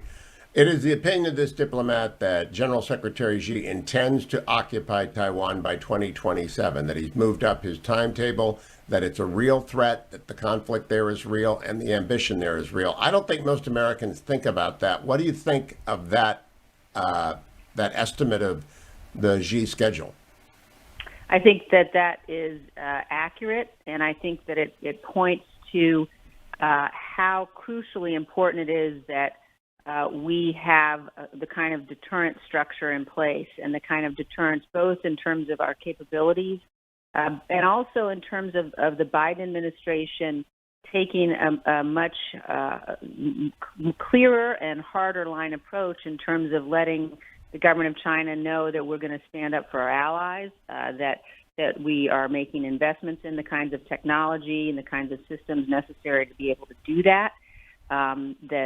We know and we have learned through long history that weakness is provocative. And if the Chinese Communist Party sees, for example, the Biden administration produce a defense budget that includes cuts or even that includes straight line funding, I think they will take from that we're not serious, that our rhetoric doesn't match the investments we're willing to make, and certainly the investments the Chinese government has been making demonstrate that they've got the determination to modernize, and we have to make sure we can protect ourselves and our allies. Now, Liz Cheney, what do we actually do? I had a long conversation with this diplomat about it, saying, I haven't thought this through because it seems so remote a possibility, but after Hong Kong. And the diplomat suggested don't look for, channel crossings. Don't look for the Taiwan Straits to be full of ships. They will do what they did in Hong Kong, infiltrate a bunch of special operators, foment unrest, and then simply strike quickly. What would we do? How do we prevent that? Well, I think, first of all, we have to be working very closely with the government of Taiwan. And the government of Taiwan recognizes and understands that threat in a way that is different than the situation with respect to Hong Kong. So working with Taiwan, working with our other allies in the region, fully funding things like the Pacific Defense Initiative. I mean, I think that it's really important. In some ways, after the end of the Cold War, we really lost sort of the skills in some ways of thinking about deterrence, and people have forgotten what deterrence really means and why it's so important to our security. What, deterrence means demonstrating, not just through words, not just saying we will be there, we will defend you, we'll protect you, but making clear our adversaries have no doubt that we actually have the means to carry out those words, the means to defend our allies. And one of the problems that we have in both parties is this growing isolationist tendency, this growing notion that America can be safe if we just simply bring everybody home, or if we simply just turn inward, and that is very dangerous. It's not true when Democrats say it. It's not true when Republicans say it. And we know from history that the world requires the United States being willing to work with our allies to stand up for freedom and to set the rules of the road. And we've got to make sure that we continue to do that in the Biden administration. There is a big opportunity in front of the United States. Now, your colleague, Congressman Michael Waltz, and I always disclose my son works for him, so put that on the record. Congressman Waltz introduced a resolution to have the United States boycott the Beijing Olympics in 2022, the Winter Games. I think we ought to do that, and we ought to attach some messages to it with regards to the genocide, and I'll be talking with Keith Krach about that at the bottom of the hour, but also about Taiwan. Do you, A, support the Waltz resolution, and B, do you think we can begin to message about what the threat is? I don't think the American people understand Xi at all. Yeah, I think you're right. Number one, I do support that. And I know, I remember when, we boycotted the Olympics, I guess it was the 1980 Olympics, and it's terrible for our athletes, and I understand that. But what we're facing right now, the alternative to boycotting the Olympics is to participating in, would be participating in, a show that essentially would be whitewashing what the Chinese Communist Party is doing around the world and doing with respect to the Uyghurs. And I think that would be wrong. So I do support Mike's resolution. I think that's important. And you're absolutely right. We have for too long been blinded and naive about the threat from China, and we cannot continue down a path that allows them to make these huge strides while, across the board. I sit on the Strategic Forces Subcommittee of the Armed Services Committee, and when you look at things like the importance of nuclear modernization and compare the strides the Chinese have made and the strides the Russians have made, it's a dereliction of our responsibility for us not to be very focused on making sure that we continue to be able to defend ourselves. In some areas we can't even say we're going to have superiority or that we have superiority anymore. We can get back to it, but not with defense cuts, not with the defense straight line number. Well, here's the key question then, Congresswoman. Nancy Pelosi only has a 5-vote. She might steal a 6-vote in Iowa. That's a different subject. But she got a 5 or a 6-vote lead. Can you find 5 or 6 Democrats who are serious about defense to plus up whatever budget President Biden sends? Well, if we don't find 5 of them, then we'll beat them in 22 because, there were and are a number of my Democratic colleagues who during the Trump administration, were very steadfast in maintaining, positions in favor of a strong national defense. I am hopeful that they will continue to do that. I'm hopeful that we'll continue to have that kind of support. I know that there will be tremendous pressure from Nancy Pelosi not to. We've already got a letter from 50 House Democrats saying we need to have a 10% cut in defense spending. Wow. So I think it's going to be, when you look at the trillions of dollars that we have appropriated, over the course of the last month, we are facing significant debt challenges that we have to address, and I'm sure people will attempt to address those on the back of the defense budget, which is, the grave mistake that always people seem to want to repeat. So we better be able to find Democrats to stand with us, and I'm confident the American people will be more than willing to replace their Democratic representatives with Republican ones if we can't get Democrats with us. All right, good luck in that quest. Keep coming back. Representative Liz Cheney, chairman of the House GOP Conference, one of our preeminent spokespeople on national defense, national security. Always welcome here. Thank you, Liz Cheney. And Good luck with the new puppy. I hope you don't get stuck training the new puppy. Yeah, well, he's very cute. Yeah, cute, but cute is a lot of work. Good luck with that one. Right. America, do remind you as well that while we have hard power, we also have soft power, and that's the capacity of Americans to be compassionate and generous abroad. Food for the Poor has got a banner over at HughHewitt.com. I encourage you, please, to go there during the break. Be as generous as you can. The situation in Honduras is a terrible crisis made worse every day by torrential rains. People are starving. Food for the Poor is getting food there. They need your help. $10, $100, $1,000, whatever you can afford. Go to HughHewitt.com and click on that Food for the Poor banner and come right back to the Hugh Hewitt Show.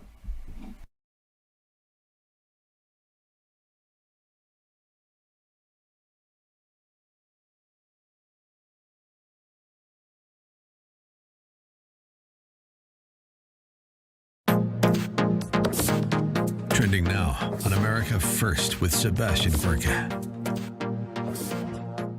It is pretty remarkable. So about 2 weeks ago, we had a story in Just the News that a major Democratic bundler, a guy named Imad Zuberi, had been sentenced to 12 years in prison for a extensive scheme to route foreign money to Barack Obama, Joe Biden, Hillary Clinton, and it seemed like an open and shut case of a Democratic scandal. Keep that in mind. Remember, Joe Biden keeps saying there wasn't a hint of scandal during the Obama years. Well, the Justice Department would like to differ because they have now convicted Imad Zuberi of routing millions of dollars of illegal foreign money to Barack Obama, Hillary Clinton's campaign. Crime committed. Yeah. Obama, Biden, Hillary, millions of dollars illegally funneled from foreign actors through this man's offices, Imad Zuberi. And then he pleads guilty to it. He pleads guilty. He goes to prison for 12 years. But you, because you've been in the business for decades and you understand what the acronyms hide, what did John Solomon see in those filings? There was one document where I think the judge mistakenly left blank an acronym that stands for the Classified Intelligence Protection Act, CIPA. What does that mean? It means that spy agencies and spy information was involved in this case. And the first thing I'm thinking is, how could there be spies involving in political donations? There's nothing to do with espionage. Right. And so that piqued So my the antennae curiosity. went up. John Solomon realized there's a bigger story. And what's the bigger story? Let's start digging. And here's what we found out. That the entire time he was routing money and raising money for politicians and going on trips with John McCain and Lindsey Graham and raising money for Barack Obama, Joe Biden, he was working with U.S. intelligence agencies in a significant way. How significant? There is a filing in the court that is 77 pages long that lays out all of his operations for the U.S. Intelligence Committee going back to 2000. So keep up with what's trending. Subscribe on YouTube today. Trending now on The Charlie Kirk Show. So there's the mile marker, 24 miles from the border, right? 24 miles. All these hills right here are notorious for scouts being on top. I mean, there's a lot of people that are abused coming across the border, right? It's horrible, but sometimes you see these women that come across the border when they're menstruating, and they'll say, because I'll be less likely to be raped. Just look at when we're catching thousands of unaccompanied children. And it's difficult unless you see it. These kids are hardcore, dude. They'll take your lunch money when you're 5. They were having sexual relationship through the chain link fence. What we did is we put plywood in between the fencing. A day after the plywood was done, they had already made holes in the plywood so they can, interact. These are not your typical innocent children. They're not, man. That's the Mexican border. 98% of all heroin comes across this ridiculous. border. It's ridiculous. And this makes a nice bench for the coyotes, right? Just sit here, because technically you can sit here and make fun of agents as they're coming through. No, that's seriously though, right? And then you just kick over and you're like, what do you got? Journalists don't get here very often. No, they don't get here at all. No, they don't get here. I'm in Mexico, drugs on my back, no agents, no border patrol, no cameras, no wall. And what's the first thing I see? I see a sign, a deterrent, that says, oh, be careful. Don't expose yourself to the water or the rattlesnake. Yeah, that's really going to stop them, right? And you know what? Even if you have ladders, a better physical barricade gives our agents the ability and the time to come up here and make the operation. That's what's needed. This is a national security problem. You say, who could possibly be opposing this? Politicians, We have 44,000 illegal immigrants in our federal prisons currently. An illegal immigrant is twice as likely versus a natural-born citizen to commit a crime here in the state of Arizona. Tens of thousands of kids are being illegally sex trafficked across the southern border every single year. 98% of all the heroin in America comes across the southern border. And the cost of illegal immigration is $115 billion a year. Keep up with what's trending. Subscribe on YouTube today. Trending now on The Mike Gallagher Show. Listen, there are people who are now saying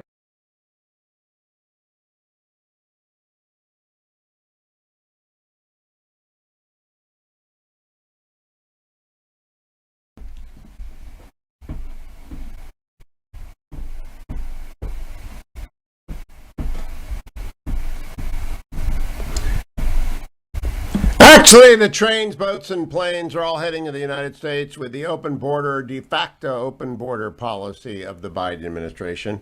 And it's going to get worse before it gets better because they do not have any system in place to control. Moreover, if you start sending stimulus checks to people who are not in the country legally, it's really going to send the wrong message. Senator Ted Cruz took to the floor yesterday to say just that, cut number 3.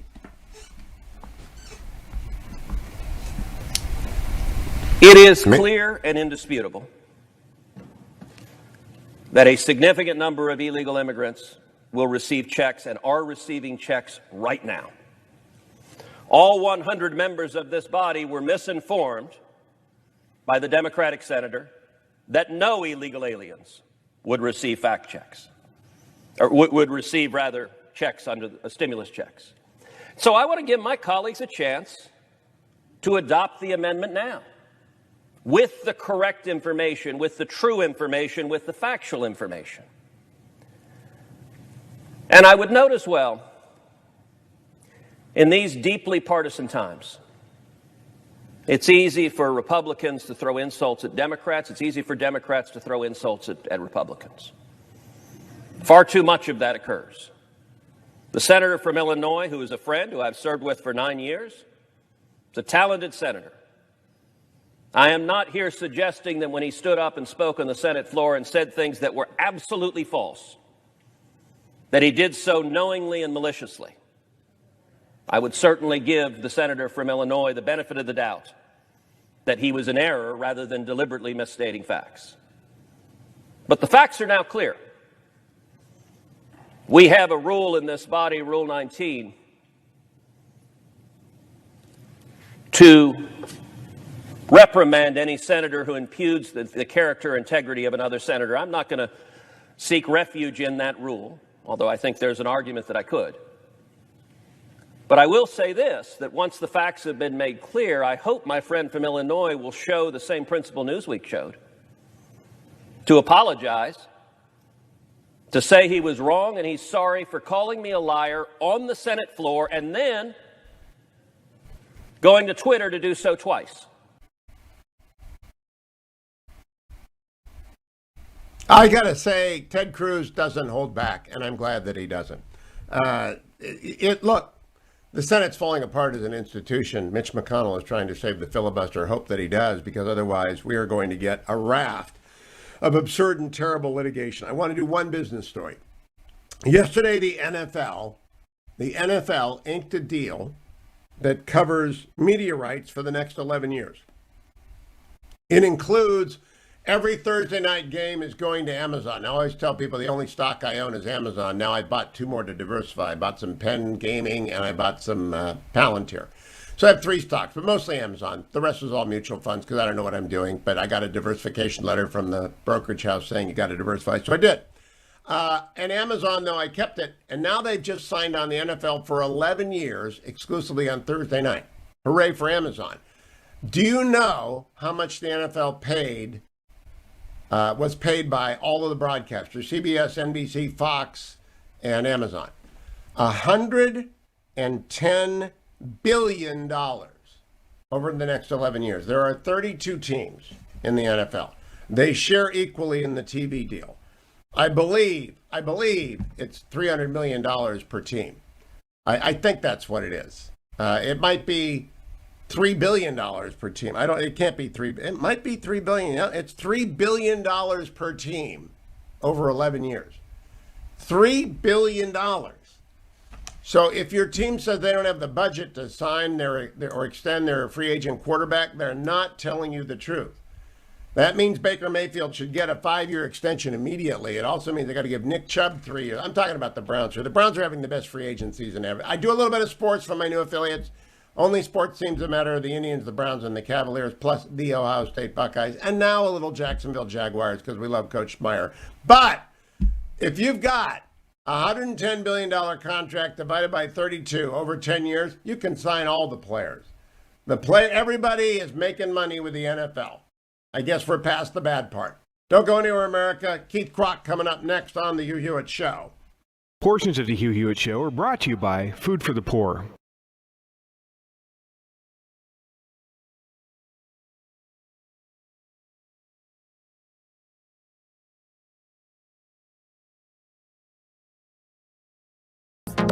Trending now on the Mike Gallagher Show. Listen, there are people who are now saying on the Cuomo scandal in New York, there was somebody who literally said, well, at least Cuomo was wearing a mask and Biden wasn't wearing a mask. Trump wouldn't wear a mask. He made fun of masks. At least Cuomo. Listen to this. This is a member of the New York Times editorial board talking to MSNBC, Cut 8, Mara Gay. Listen to this is how people are now about masks. Because I think a lot of Cuomo's success, especially with Black voters, but not only, within the past year and a half of the pandemic, has really been defined by him being the anti-Trump in some ways. So whereas Donald Trump was making fun of people for wearing masks, Governor Cuomo was holding these press conferences, like holding court, and there's a joke within New York politics that says he should win an Emmy for them. But truly, he was talking about the importance of science in this and the importance of protecting all New Yorkers. So I think that profile is still really helping the governor in this moment. That profile, I see. So Cuomo was pro-mask while Trump wasn't. Don't pay attention to all those thousands of elderly people who died in New York and then Cuomo trying to cover it up and lie about it. Don't pay any attention to the 7 accusers that say that Cuomo did everything from being sexually inappropriate to assaulting them. He wore a mask. Keep up with what's trending. Subscribe on YouTube today. Trending now on the Dennis Prager Show. It is not normal, and my best argument is my antipathy to the veil that many Muslim women wear. It dehumanizes them. So why doesn't this mask dehumanize you? There used to be a saying about someone who did something shameful. This guy can't show his face around town anymore. Show your face. That's you. It may be fair, it may be unfair. That is you. You're hiding your face for a year for no good reason. I see these ads for masks. Do you know we all fantasize? And I'm not speaking about the erotic. I'm speaking about fantasizing other things. So we all fantasize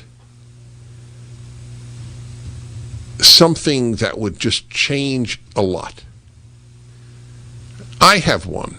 Here's a fantasy.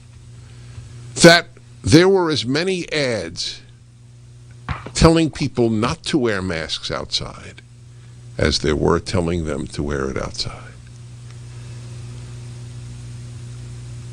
But no, I'll bet you no billboard company would put it up. Right? I mean, What if we just quoted from scientific literature, masks outdoors are generally useless? Keep up with what's trending. Subscribe on YouTube today.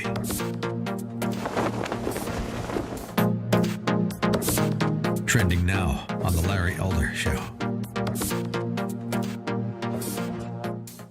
You really think that the number one problem in America is Donald Trump and Donald Trump supporters? As opposed to a country now where almost 40% of kids brought into the world are brought into the world without a father married to the mother. 50% Hispanic kids, 25% white kids. And the reason that number is important is because in 1965 there was a booklet put out by Daniel Patrick Moynihan, who later on ran for and got elected to Senate in New York as a Democrat. At the time, 25% of black kids were born outside of wedlock, a number they thought was alarming. It is now 70%. Now 25% of white kids are born outside of wedlock. Is CNN talking about that? Is Don Lemon talking about that? 15,000 homicides in this country, Don. Half of them are black victims. Of those black victims, how many of them do you think were shot by people from QAnon, by people from the Proud Boys, by white nationalists? The real issue going on with black people in this country, Don, since you're so concerned about the black community, it's not white nationalists, not Confederate statutes, not QAnon, but the fact that in my state of California, one of the wealthiest states in the Union, 85% of black children in the state of California cannot read at state levels of proficiency.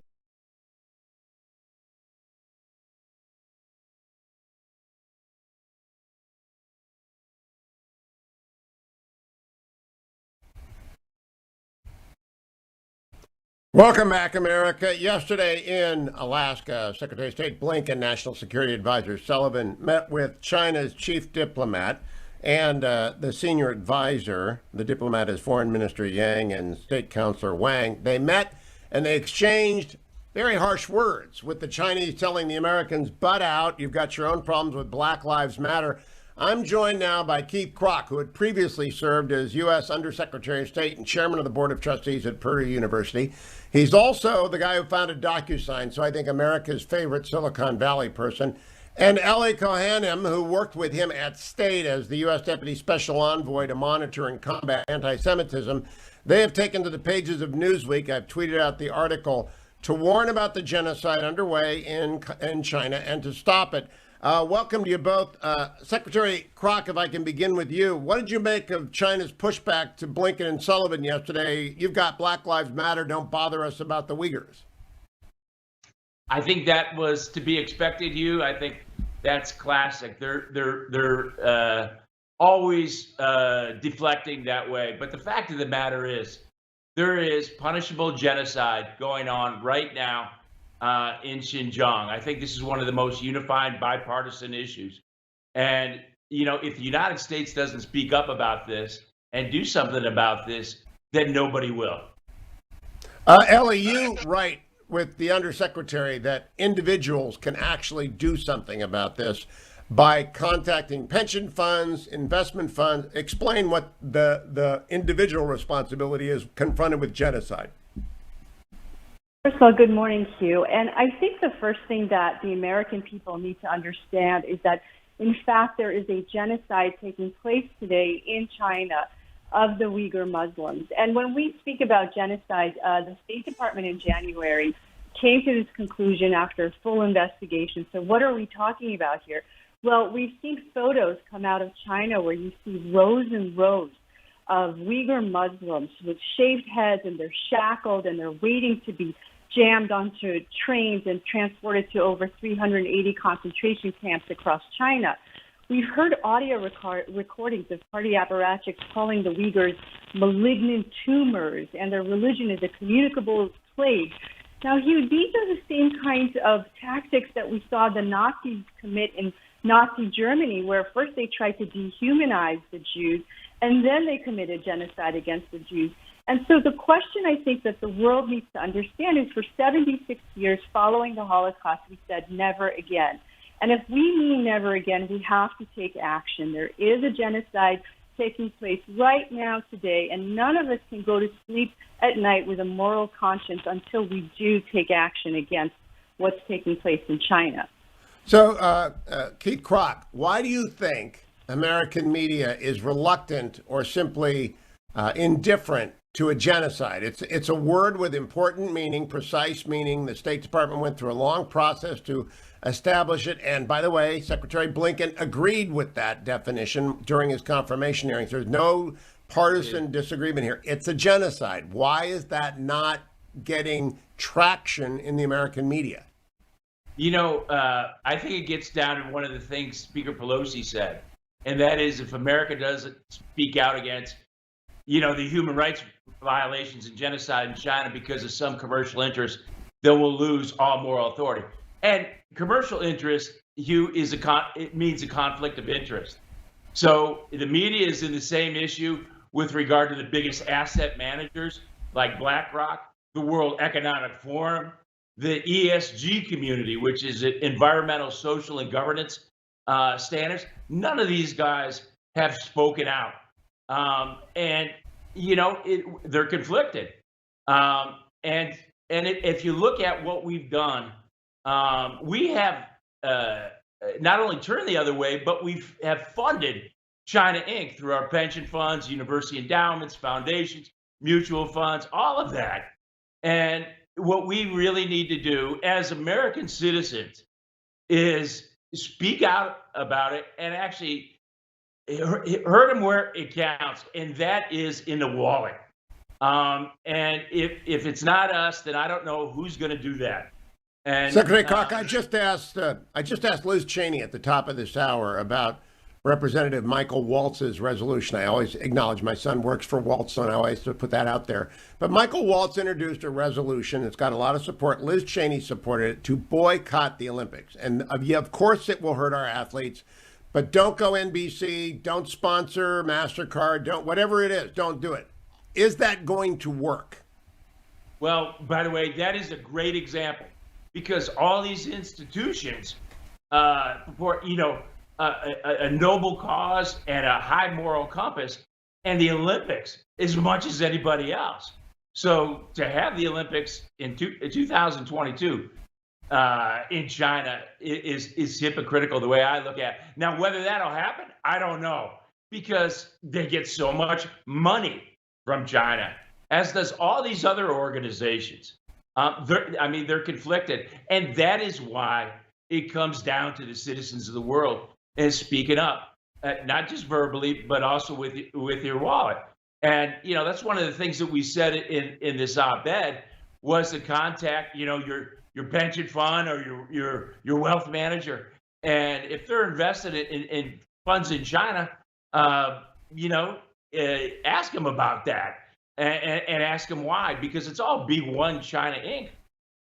Yeah, you know, Ellie, you know as well as anyone, the American record vis-a-vis the Holocaust was mixed because early reports were discarded. The State Department at that time in the 40s had some very inherent anti-Semitism in it.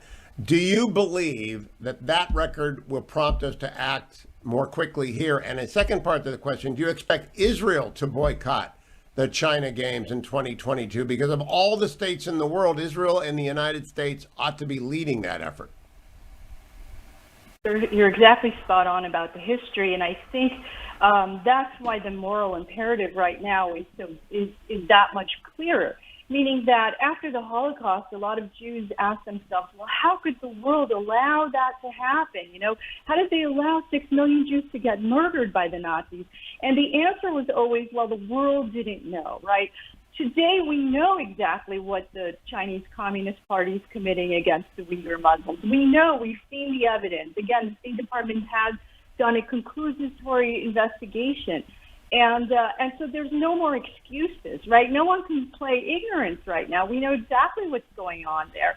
And so to your second point about, you know, should the Israelis boycott the Olympics, I would certainly advocate for that. I think the United States and the Israelis must do that And that would really make a strong impact for everyone to see that what does it mean to actually take action when an entire people are being murdered in front of our eyes, when an entire people are being eliminated. We really cannot stand by silently. And I want to just echo the Undersecretary's statement earlier. I don't know that Americans understand that your average American, all of us, so whether it's our retirement funds, our pension funds, the university endowments, everybody somehow is likely invested in China. And so what we laid out in this opinion piece is the opportunity for every American to do something, to take action today. Now, you also mentioned a fact, Ellie, which I had not heard before, 380 camps. I did not know that the archipelago, the new archipelago, Gulag, was that large. On what do you base that number, 380? The State Department conducted a full internal review of all the documentation we have. And Hugh, look, you're talking about 1 million civilians that are incarcerated, over 1 million civilians incarcerated right now. We have testimony to them being tortured. The women are having forced sterilizations, forced abortions. Children are being removed from Uyghur families. Uyghur women are being coerced into marriage with non-Uyghurs. And obviously, they're also not being allowed freedom of worship. So if you look at all of those facts together, this is a systematic attempt from the highest levels of the CCP leadership to, in essence, again, eliminate an entire people. Undersecretary Krach, I want to relay to you a conversation I had yesterday with a senior East Asian diplomat who's on the front line. He expects General Secretary Xi to make a move against Taiwan by 2027, and he believes that that is widely shared opinion throughout East Asia. Do you agree with that? Because I think that, like the genocide, will be news to most Americans. Well, I think that's an absolute possibility, Hugh, and I think that's a serious situation. That's why it's more important than ever to strengthen our relationship to Taiwan, to do whatever we can to get American investment in there, because that attracts our allies' investment.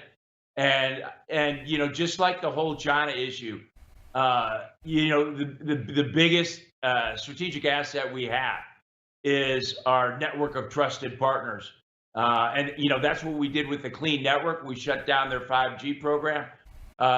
We taught, you know, we learned that China Inc. is beatable, and that's the way to do it, with democratic values, leveraging the innovation resources of the private sector, and uniting our allies. And I think that it's the same thing with regard to genocide. Has even one big name, and by big name, you know who I'm talking about, they run the biggest hedge funds, they're the biggest investors in the world, has even one big name stepped forward to say we are out of China because China is intent on wiping out the Uyghurs? Has one person done that, Keith Krach? We have not seen that, Hugh, and we're really waiting for that. I think the world is waiting for that, and they talk about all kinds of other, you know, true north issues that are really important, but nobody's been speaking out against China.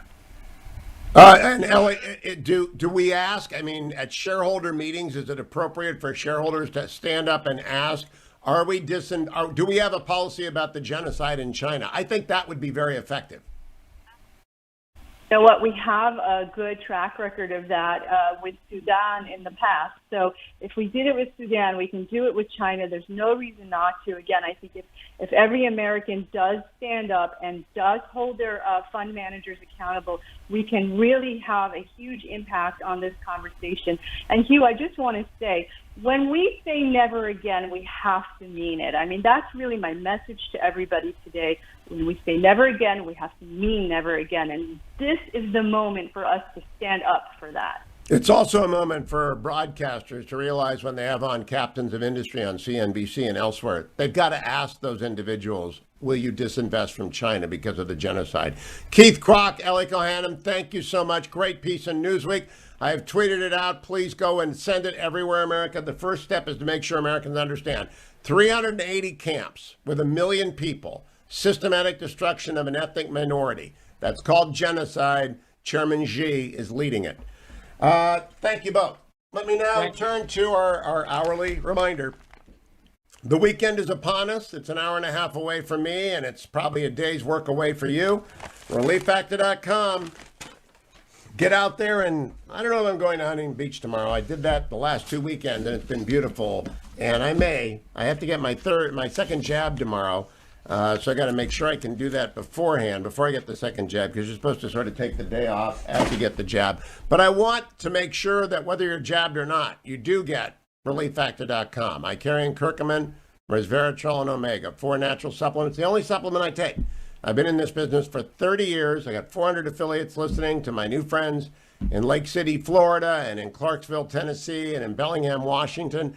All of you out of here, you're going to hear it again and again and again. I'm going to drive you to try ReliefFactor.com, and then you will be one of those people that just call up voluntarily and say, boy, it's wonderful. Don't go anywhere, America. I'll be right back on The Hugh Hewitt Show. Portions of The Hugh Hewitt Show are brought to you by Food for the Poor.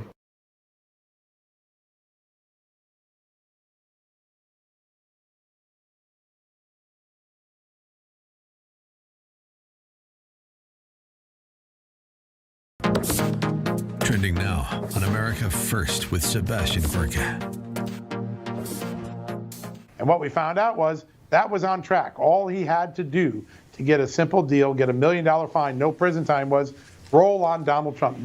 Tell a story that Donald Trump, when he donated $1 million to Donald Trump, Ahmad Zuberi, that he used foreign money. The problem was Ahmad Zuberi wasn't willing to lie. He did not use foreign money to make a donation to Donald Trump's inaugural committee. As soon as he wouldn't go along with that statement, prosecutors threw the book, and he went from $1 million fine offer to 12 years in prison and $18 million in fines, which, by the way, is historic for any donor crime case that I've covered in the last 30 years. So like Mike Flynn, the authorities said, if you tell us what we want to hear, if you give us, manufacture, implicate Donald Trump in this, it's going to be much better for you. But this man refused. Yeah, because he didn't want to lie, right? He didn't use foreign money. He was adamant about it. And then all of a sudden, they're threatening his wife with prosecution, just like Mike Flynn's son was threatened. And they start throwing all these other cases. Now let's look at some of the charges and what I learned about him. One of the charges they threatened him with was obstruction of justice, because some of the materials on his computer were erased while he was on Justice Department, under Justice Department investigation. What I've been told from my sources, a U.S. government intelligence scrub team went in and did the erasure. That's something that should be clear to the judge, but we don't know about it in public. So he gets threatened with something that someone else did, the intelligence community did, probably to protect his operations.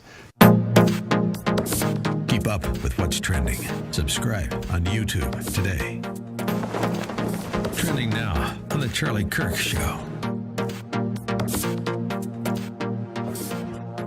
So she resigned because of whatever. She had some unforced errors. Yep. Yeah, there you go. That's a good way to put it. And then you won the special election, which really kind of shocked the world a little bit. Yeah. Especially the margin during the virus. And you served a really short term and ran again. Yep. And so 333 votes. Kind of walk us through how you were able to win. This was a top 10 race across the country. It was. Pelosi was spending a lot of money on this race. She wanted it back. And you won by 333 votes, which is one of the reasons why the margins for Pelosi for her speakership are so thin. That's right. And I actually think the Cook Political Report had your seat as like a lean Democrat, if not at best toss-up. Right. They changed 3 times in the course of 4 months. It started with a likely Dem, then it went to lean Dem, and then to toss-up. And then we won by 9 points. And it's like, hey guys, we saw this coming. Sure. We knew the sentiment on the ground. I don't get in any fights that I don't think I can win, and I knew we would be able to beat Katie Hill with her resignation and everything that lined up with the special election. That's how we ended up with a 9-point win. That margin of victory was even bigger than I had imagined. Mm-hmm. But we knew going into November with the presidential race on the ticket.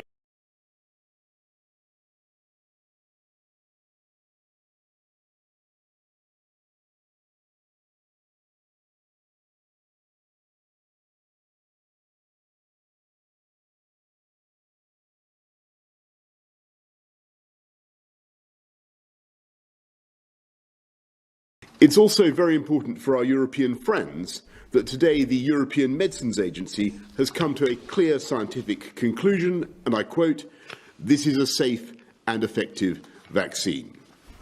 We also saw yesterday the evidence from Public Health England that a single dose of either vaccine provides 60% protection against getting COVID and reduces the chances of hospitalisation by 80% and the risk of death by 85%.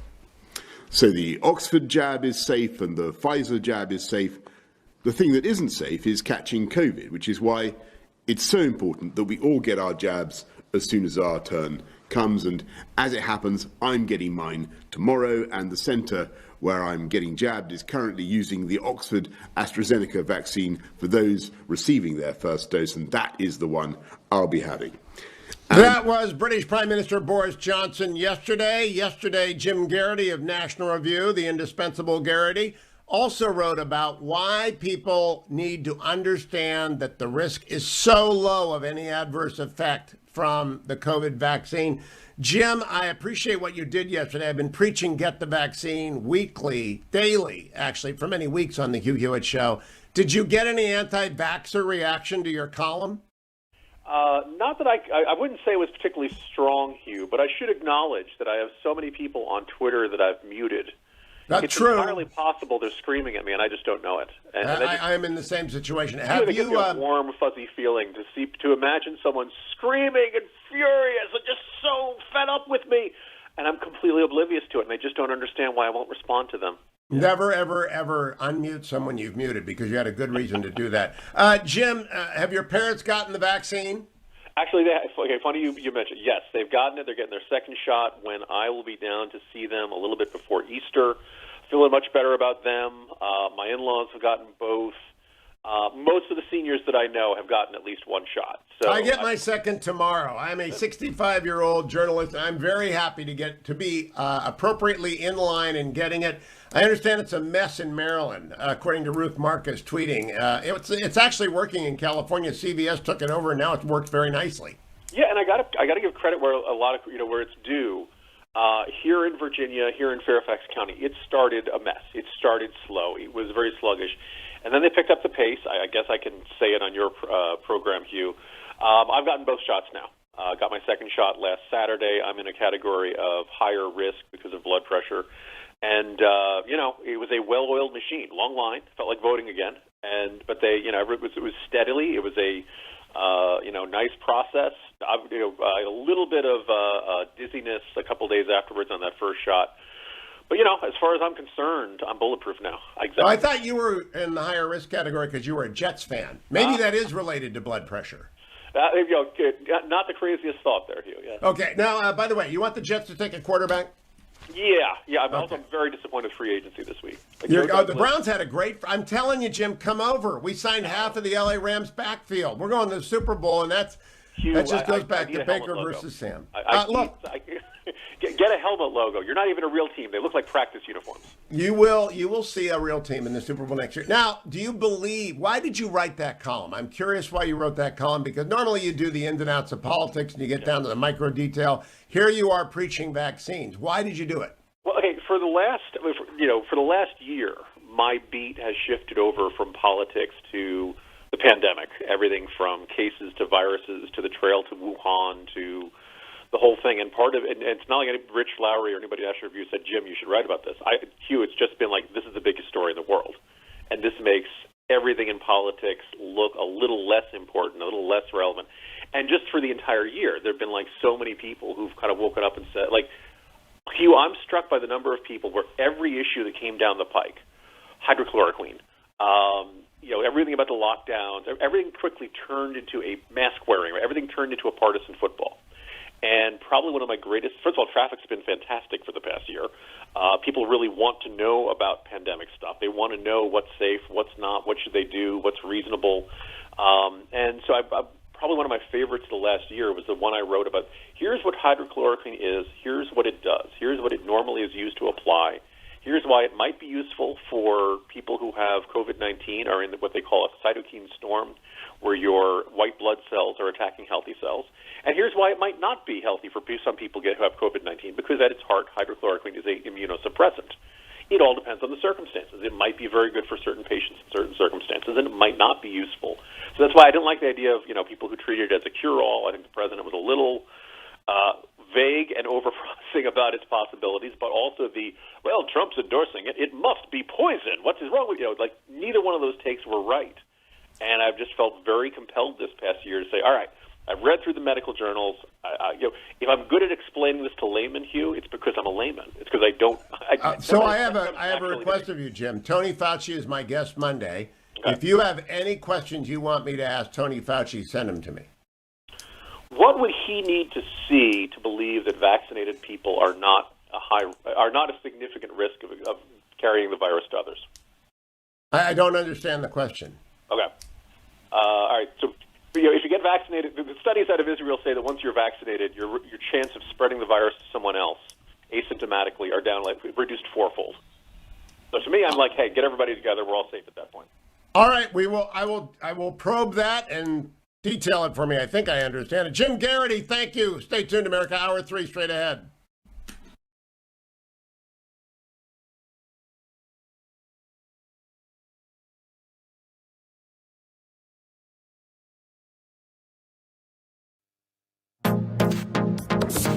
Trending now on the Larry Elder Show.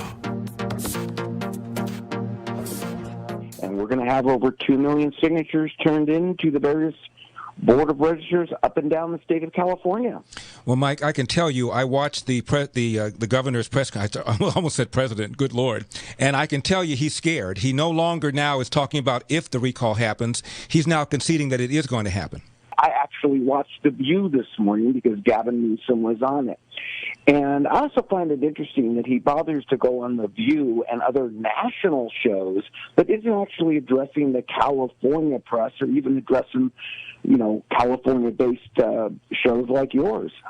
Well, Mike, he's in trouble when out comes a race car. During this press conference today, he attributed the recall effort to, wait for it, QAnon, Trump supporters, white nationalists, people who want to microchip undocumented workers. He said that the second biggest contributor was the RNC, as if somehow that's some sort of badge of dishonor. He also said, but for judges that extended the deadline, the recall effort never would have had time to gather the signatures. You can respond, Mike Netter, to any of that or none of it. Absolutely, I'll respond to all of it. Let me tell you right now, Gavin's response was a joke. He said, the top 10 proponents are all the things that you just named. I'm one of the top 10 proponents, number 3 to sign it, and I can assure you I'm none of those things. And by the way, if he wants to call out the 2 million people in California as being extreme right or extreme anything, Gavin is out of touch, which we already know. You know what I really found most funny, Larry, is that Gavin didn't address anything about him and how he's governing the state. Keep up with what's trending. Subscribe on YouTube today. Trending now on the Eric Metaxas Show.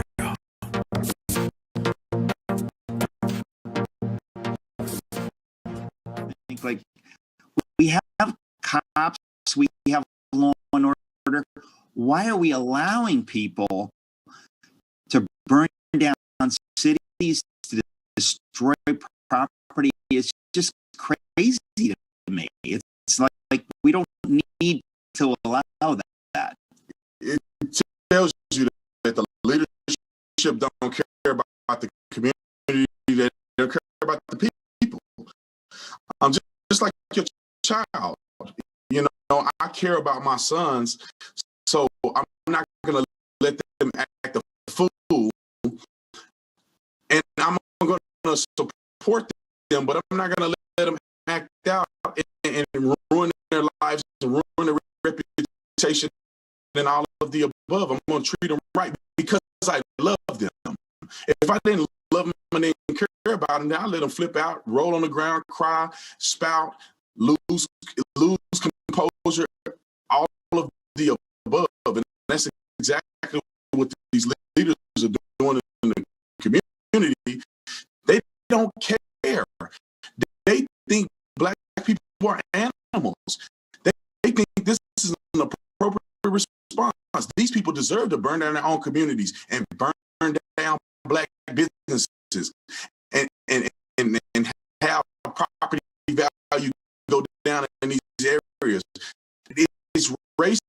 in the fact that they think so little of black people in these inner city communities. And it's also racism because they wouldn't have cared if Officer Chauvin was not white. It's all propaganda, it's all racial tension that they make money off of and on the back end. It does seem to me like a profound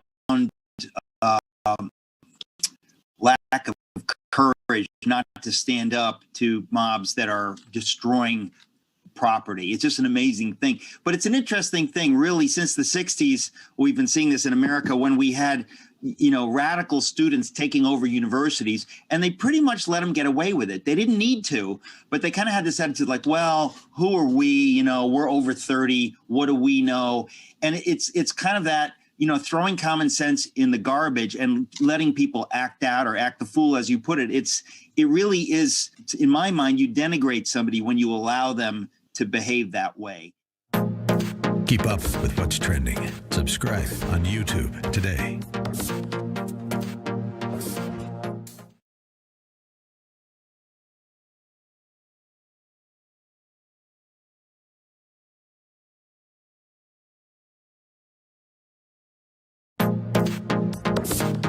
Trending now on America First with Sebastian Gorka. It is pretty remarkable. So about 2 weeks ago, we had a story in Just the News that a major Democratic bundler, a guy named Imad Zuberi, had been sentenced to 12 years in prison for a extensive scheme to route foreign money to Barack Obama, Joe Biden, Hillary Clinton, and it seemed like an open and shut case of a Democratic scandal. Keep that in mind. Remember, Joe Biden keeps saying there wasn't a hint of scandal during the Obama years. Well, the Justice Department would like to differ because they have now convicted Imad Zuberi of routing millions of dollars of illegal foreign money to Barack Obama, Hillary Clinton's campaign. Crime committed. Yeah. Obama, Biden, Hillary, millions of dollars illegally funneled from foreign actors through this man's offices, Imad Zuberi. And then he pleads guilty to it. He pleads guilty. He goes to prison for 12 years. But you, because you've been in the business for decades and you understand what the acronyms hide, what did John Solomon see in those filings? There was one document where I think the judge mistakenly left blank an acronym that stands for the Classified Intelligence Protection Act, CIPA. What does that mean? It means that spy agencies and spy information was involved in this case. And the first thing I'm thinking is, how could there be spies involving political donations? There's nothing to do with espionage. Right. And so that piqued So the my antennae curiosity. went up. John Solomon realized there's a bigger story. And what's the bigger story? Let's start digging. And here's what we found out. That the entire time he was routing money and raising money for politicians and going on trips with John McCain and Lindsey Graham and raising money for Barack Obama, Joe Biden, he was working with U.S. intelligence agencies in a significant way. How significant? There is a filing in the court that is 77 pages long that lays out all of his operations for the U.S. Intelligence Committee going back to 2000. So keep up with what's trending. Subscribe on YouTube today. Trending now on The Charlie Kirk Show.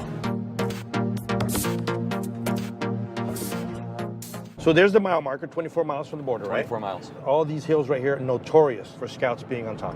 I mean, there's a lot of people that are abused coming across the border, right? It's horrible. But sometimes you see these women that come across the border when they're menstruating, and they'll say, because I'll be less likely to be raped.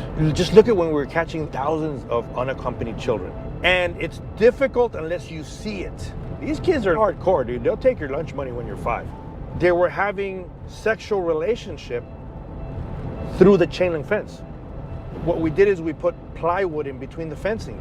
A day after the plywood was done, they had already made holes in the plywood so they can, interact. These are not your typical innocent children. They're not, man. That's the Mexican border.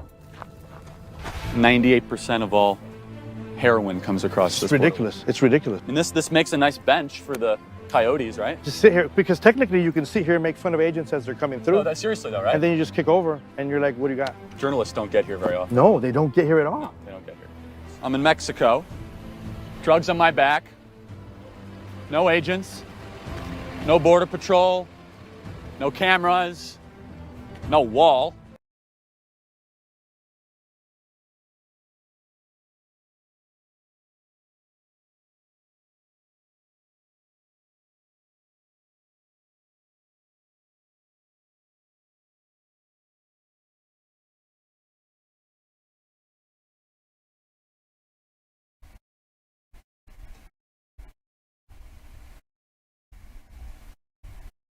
Morning glory, America. Bonjour, hi, Canada. Greetings especially to my new affiliates in Lake City, Florida, in Clarksville, Tennessee, Bellingham, Washington. This is the last radio hour of the week, the third hour of the show on Friday. And one of my sponsors and I, Hillsdale College, have used this hour for almost a decade to make sure we step back from headlines, although we always bring you breaking news if it happens, but we step back from headlines and go big. We've been in the early American experience, but we're stopping this week. Dean Matt Spalding joins me. He is the dean of the Hillsdale Graduate School in Washington, D.C., located at the Kirby Center, because all of a sudden, out of nowhere, we have a pile of immediately important constitutional issues. It's not usual to have big constitutional issues rise up in a parade-like fashion, but that's what the Biden administration first 100 days have done.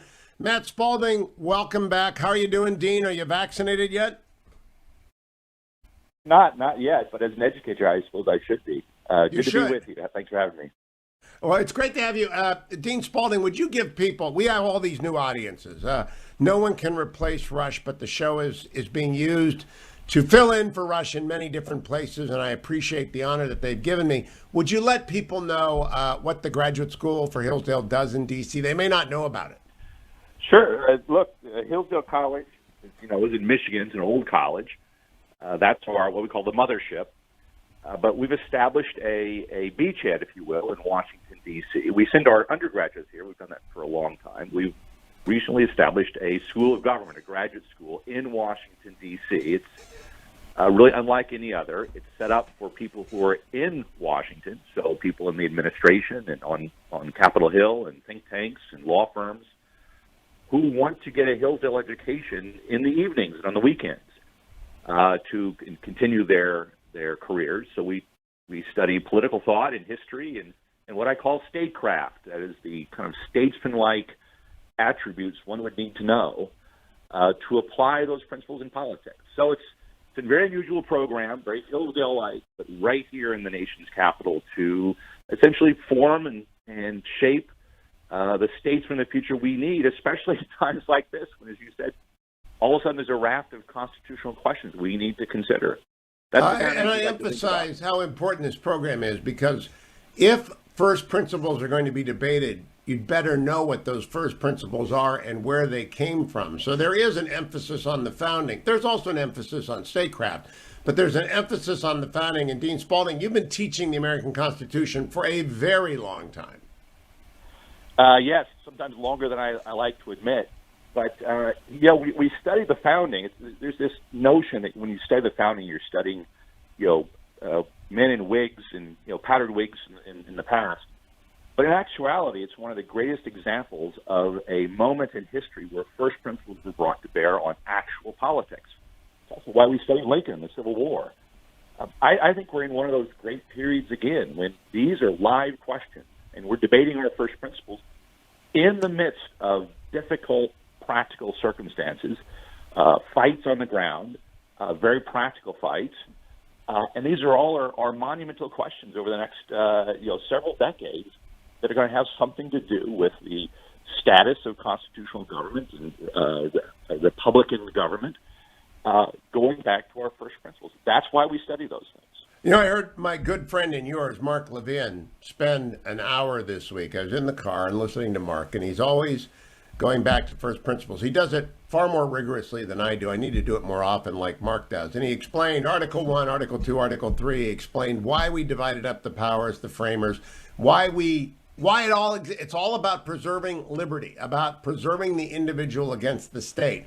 And Mark unpacked it. When you know constitutional structure, then you will consider, we have three issues today. HR 1, the spending power and the the XL pipeline and whether or not it's in excess of the executive's power to cancel it.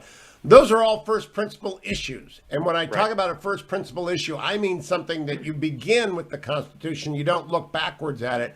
What do you mean by a first principle issue, Matt Spalding? No, I think that's absolutely correct. This whole broad discussion of first principles and politics, I think, is a relationship between a first principle and a fundamental unchanging truth and the circumstances, the political thing, the particular things going on right now, and its ability to think in ways that translate between them. So you actually talk about first principles all the time. Perhaps you don't realize it as much, but you constantly are, in the sense that you're talking about politics going on right now, but you're having that conversation in light of these principles, these organizing principles of this particular nation. So we look back to the principles of the Declaration, the abstract principles, of course, but also one of the ways that helps us structure that conversation is the Constitution, which is a framework by which we govern ourselves. So the structure of the Constitution, the separation of powers between the branches,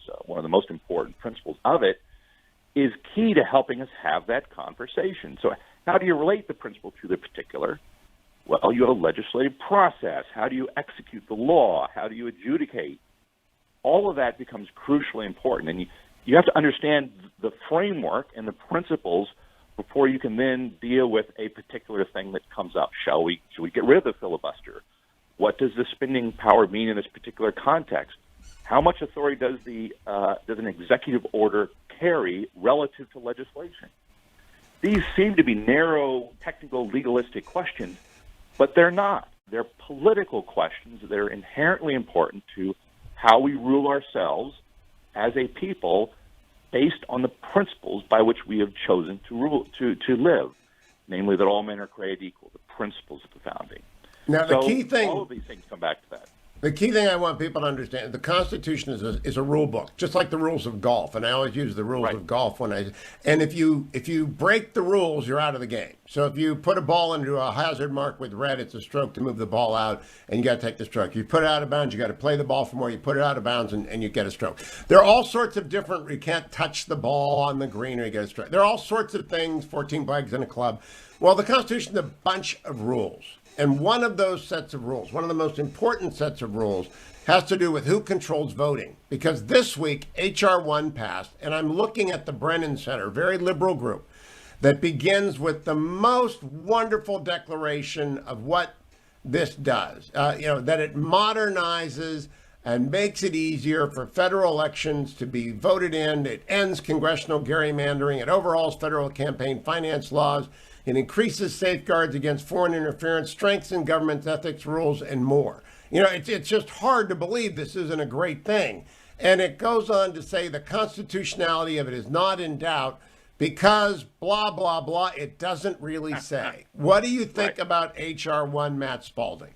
Oh, no, it's a terrible violation of the Constitution in particular, but more generally, the constitutional structure. Let me back up for just one moment and talk about how all of these things.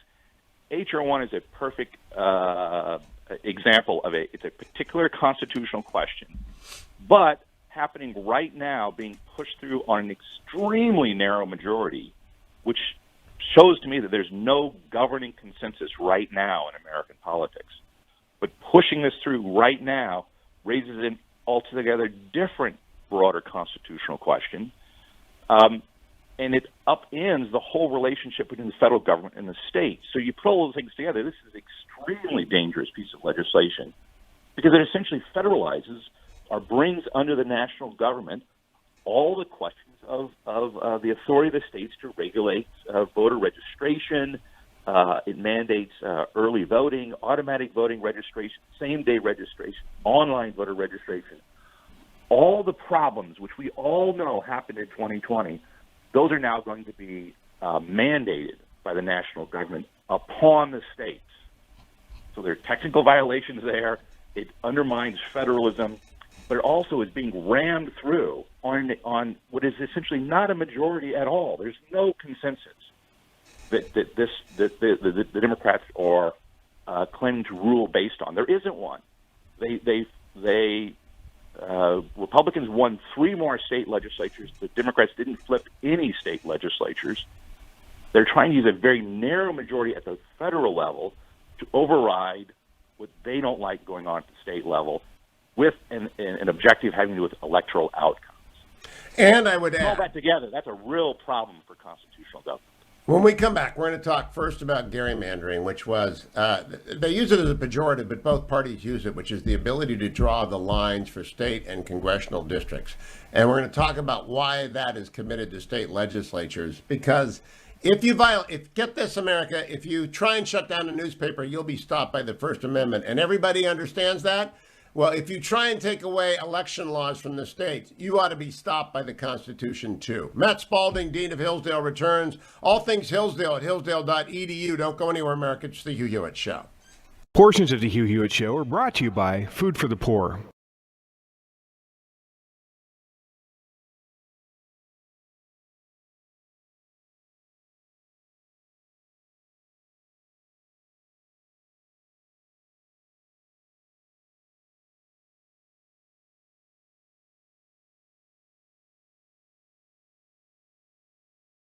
Trending now on the Charlie Kirk Show. So there's the mile marker, 24 miles from the border, right? 24 miles. All these hills right here are notorious for scouts being on top. I mean, there's a lot of people that are abused coming across the border, right? It's horrible. But sometimes you see these women that come across the border when they're menstruating, and they'll say, because I'll be less likely to be raped. Just look at when we were catching thousands of unaccompanied children. And it's difficult unless you see it. These kids are hardcore, dude. They'll take your lunch money when you're 5. They were having sexual relationship through the chain link fence. What we did is we put plywood in between the fencing. A day after the plywood was done, they had already made holes in the plywood so they can, interact. These are not your typical innocent children. They're not, man. That's the Mexican border. 98% of all heroin comes across this ridiculous. border. It's ridiculous. And this makes a nice bench for the coyotes, right? Just sit here, because technically you can sit here and make fun of agents as they're coming through. Oh, that's seriously though, right? And then you just kick over and you're like, what do you got? Journalists don't get here very often. No, they don't get here at all. No, they don't get here. I'm in Mexico. Drugs on my back. No agents. No border patrol. No cameras. No wall. And what's the first thing I see? I see a sign, a deterrent, that says, oh, be careful.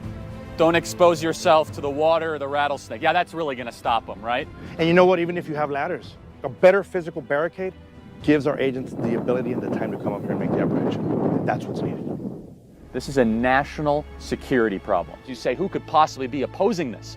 Politicians. We have 44,000 illegal immigrants in our federal prisons currently. An illegal immigrant is twice as likely versus a natural-born citizen to commit a crime here in the state of Arizona.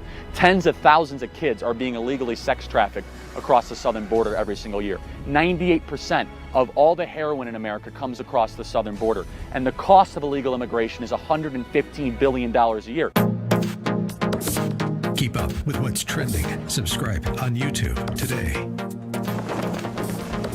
Trending now on The Mike Gallagher Show. Listen, there are people who are now saying on the Cuomo scandal in New York, there was somebody who literally said, well, at least Cuomo was wearing a mask and Biden wasn't wearing a mask. I mean, Trump wouldn't wear a mask. He made fun of masks. At least Cuomo, listen to this. This is a member of the New York Times editorial board talking to MSNBC, Cut 8, Mara Gay. Listen to this is how people are now about masks. Because I think a lot of Cuomo's success, especially with Black voters, but not only, within the past year and a half of the pandemic, has really been defined by him being the anti-Trump in some ways. So whereas Donald Trump was making fun of people for wearing masks, Governor Cuomo was holding these press conferences, like holding court, and there's a joke within New York politics that says he should win an Emmy for them. But truly, he was talking about the importance of science in this and the importance of protecting all New Yorkers. So I think that profile is still really helping the governor in this moment. That profile, I see. So Cuomo was pro-mask while Trump wasn't. Don't pay attention to all those thousands of elderly people who died in New York and then Cuomo trying to cover it up and lie about it. Don't pay any attention to the 7 accusers that say that Cuomo did everything from being sexually inappropriate to assaulting them. He wore a mask. Keep up with what's trending. Subscribe on YouTube today.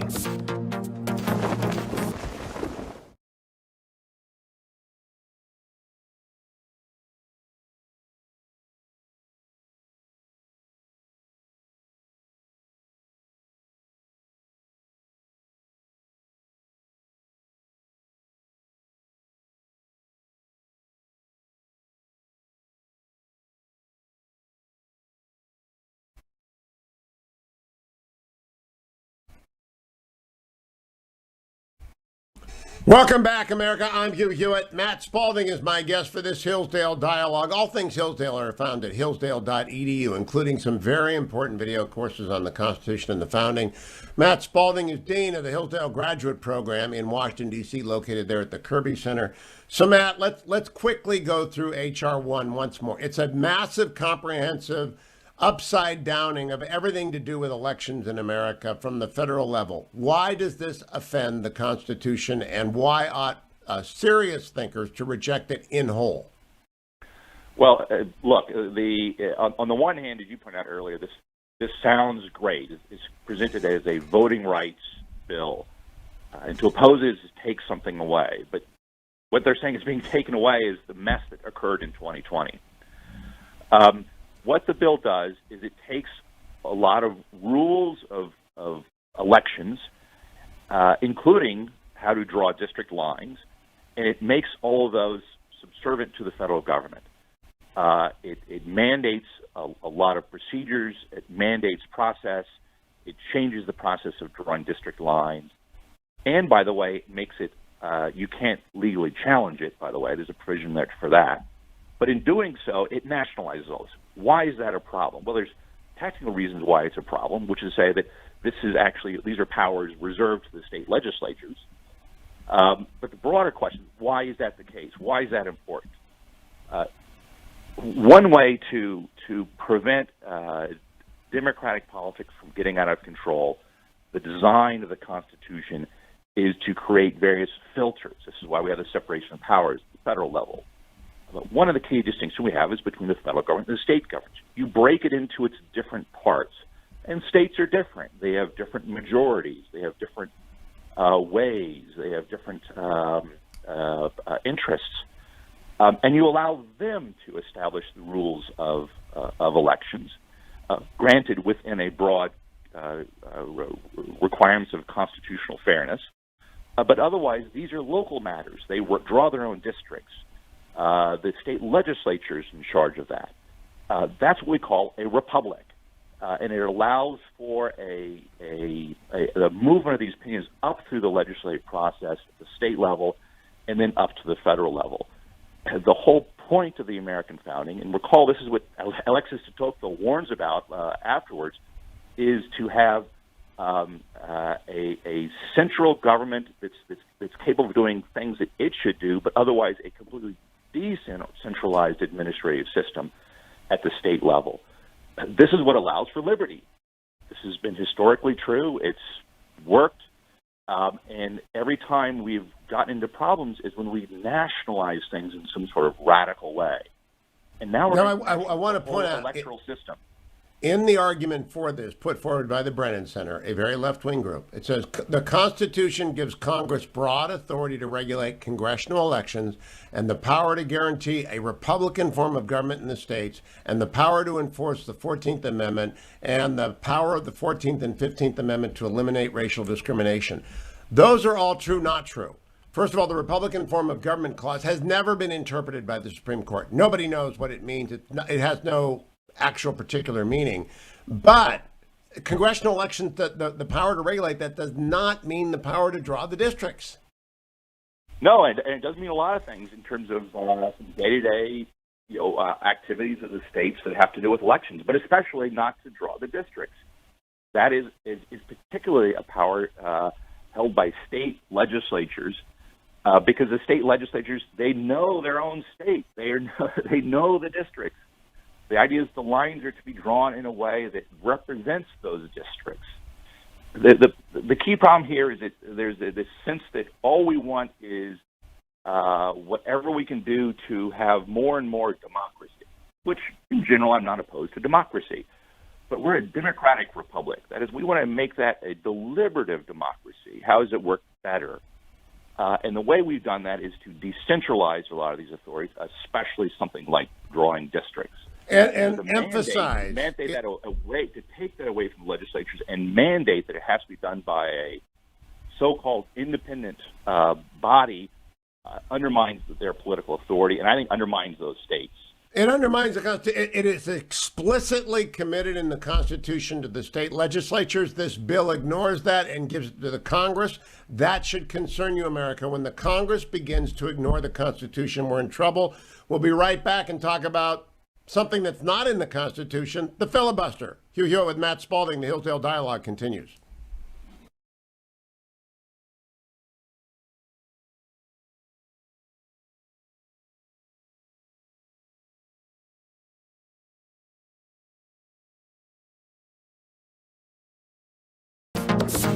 Trending now on the Dennis Prager Show.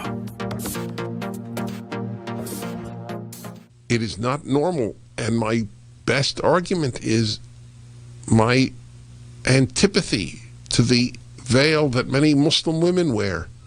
It dehumanizes them. So why doesn't this mask dehumanize you? There used to be a saying about someone who did something shameful. This guy can't show his face around town anymore. Show your face. That's you. It may be fair, it may be unfair. That is you. You're hiding your face for a year for no good reason. I see these ads for masks.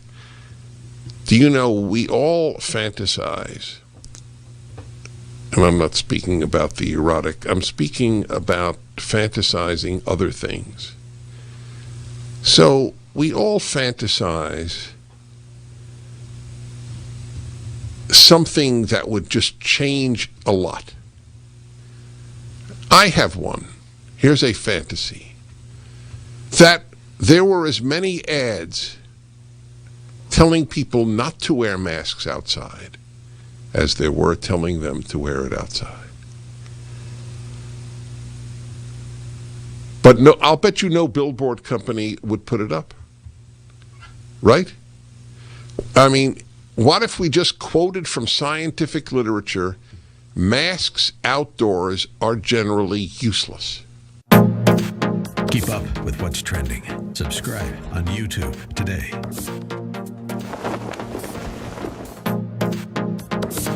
Trending now on The Larry Elder Show. You really think that the number one problem in America is Donald Trump and Donald Trump supporters? As opposed to a country now where almost 40% of kids brought into the world are brought into the world without a father married to the mother.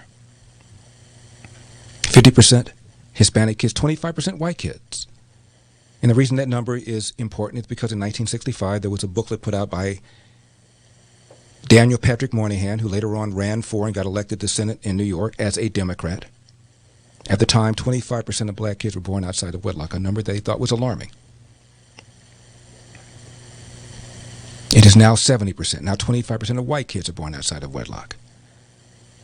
Is CNN talking about that? Is Don Lemon talking about that?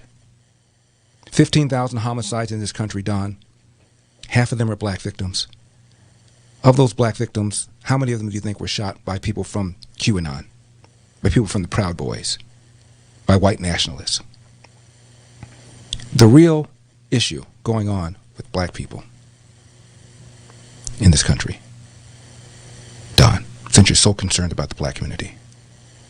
It's not white nationalists, not Confederate statutes, not QAnon, but the fact that in my state of California, one of the wealthiest states in the Union, 85% of black children in the state of California cannot read at state levels of proficiency, and the math scores are even worse. Where are you on that?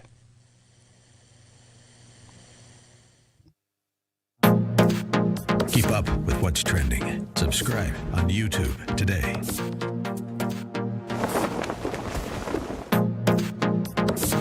Trending now on the Eric Metaxas Show.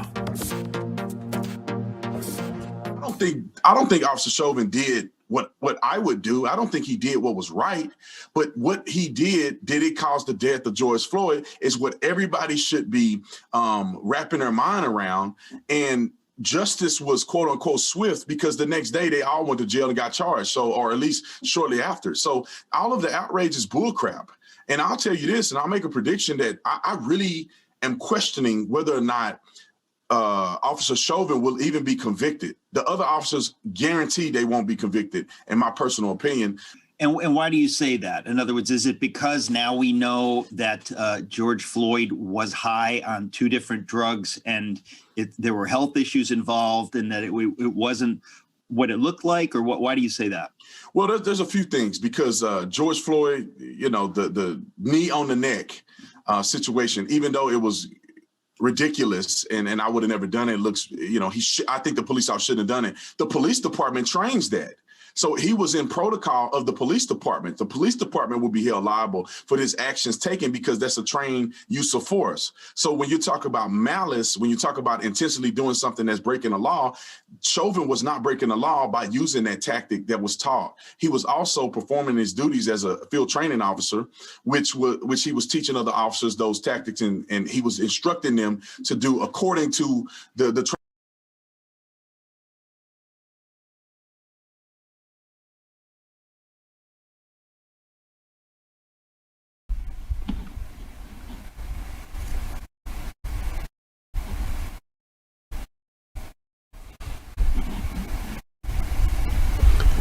Welcome back, America. It's Hugh Hewitt. Thank you for joining me. The Hillsdale Dialogue is underway. All things Hillsdale, Hillsdale College, the Lantern of the North, are found at hillsdale.edu, including an application.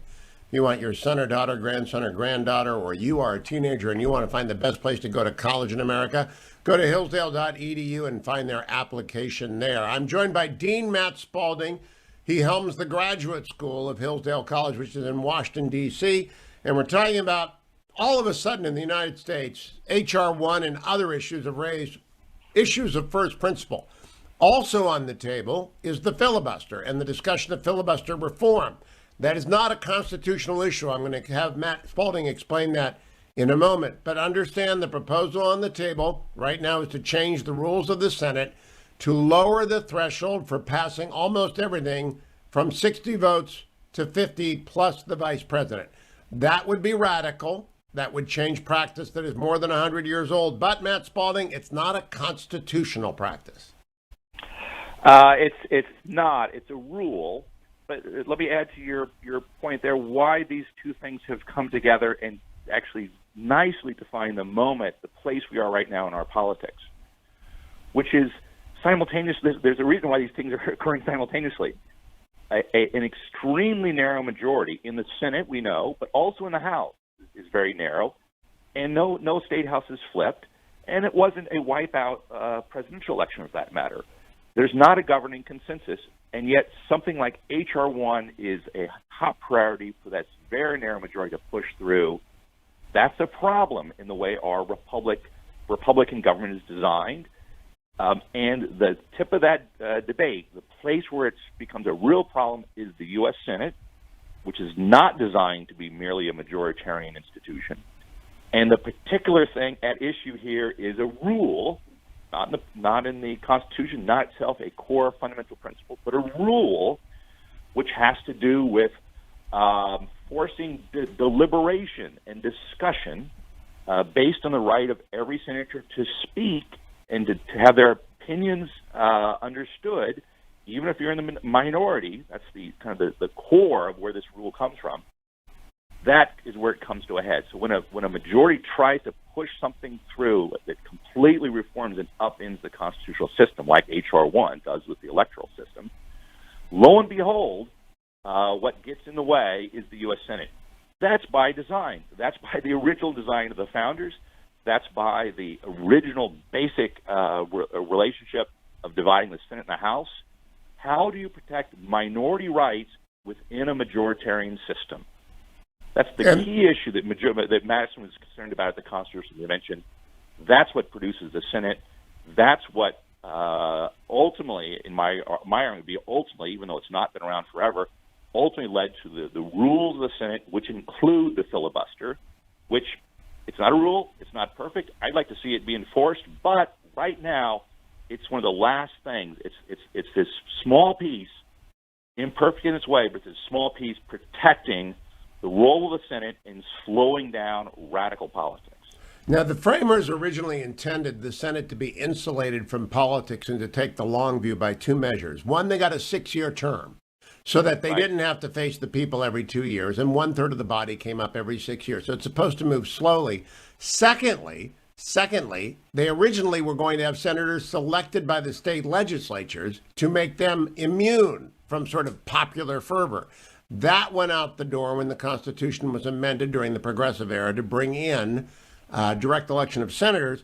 But one of the counterbalances was the filibuster. It maintained that slowing, what was it called, the saucer in which the hot tea or hot coffee would cool. Now, what's particularly interesting about moving to change the filibuster now is that right before the elections in Georgia in January that decided the narrow majority, and it's the narrowest it can be, it's 51-50. The vice president would have to vote with the Democrats. 50 plus one, yeah, right. Yeah, 50. It's as narrow as it can be. And it was those elections in Georgia were run on the explicit promise that the filibuster would not change, Matt Spalding. And I think a lot of people heard that message, and Democrats are now trying to obscure that that's the basis on which they won even this most narrow of majorities. No, I think to the extent that there was an agreement in that election was to take the filibuster off the table, including statements by current senators, including Joe Manchin, that says we're not going to upend the filibuster. So I think that was the key issue in those elections.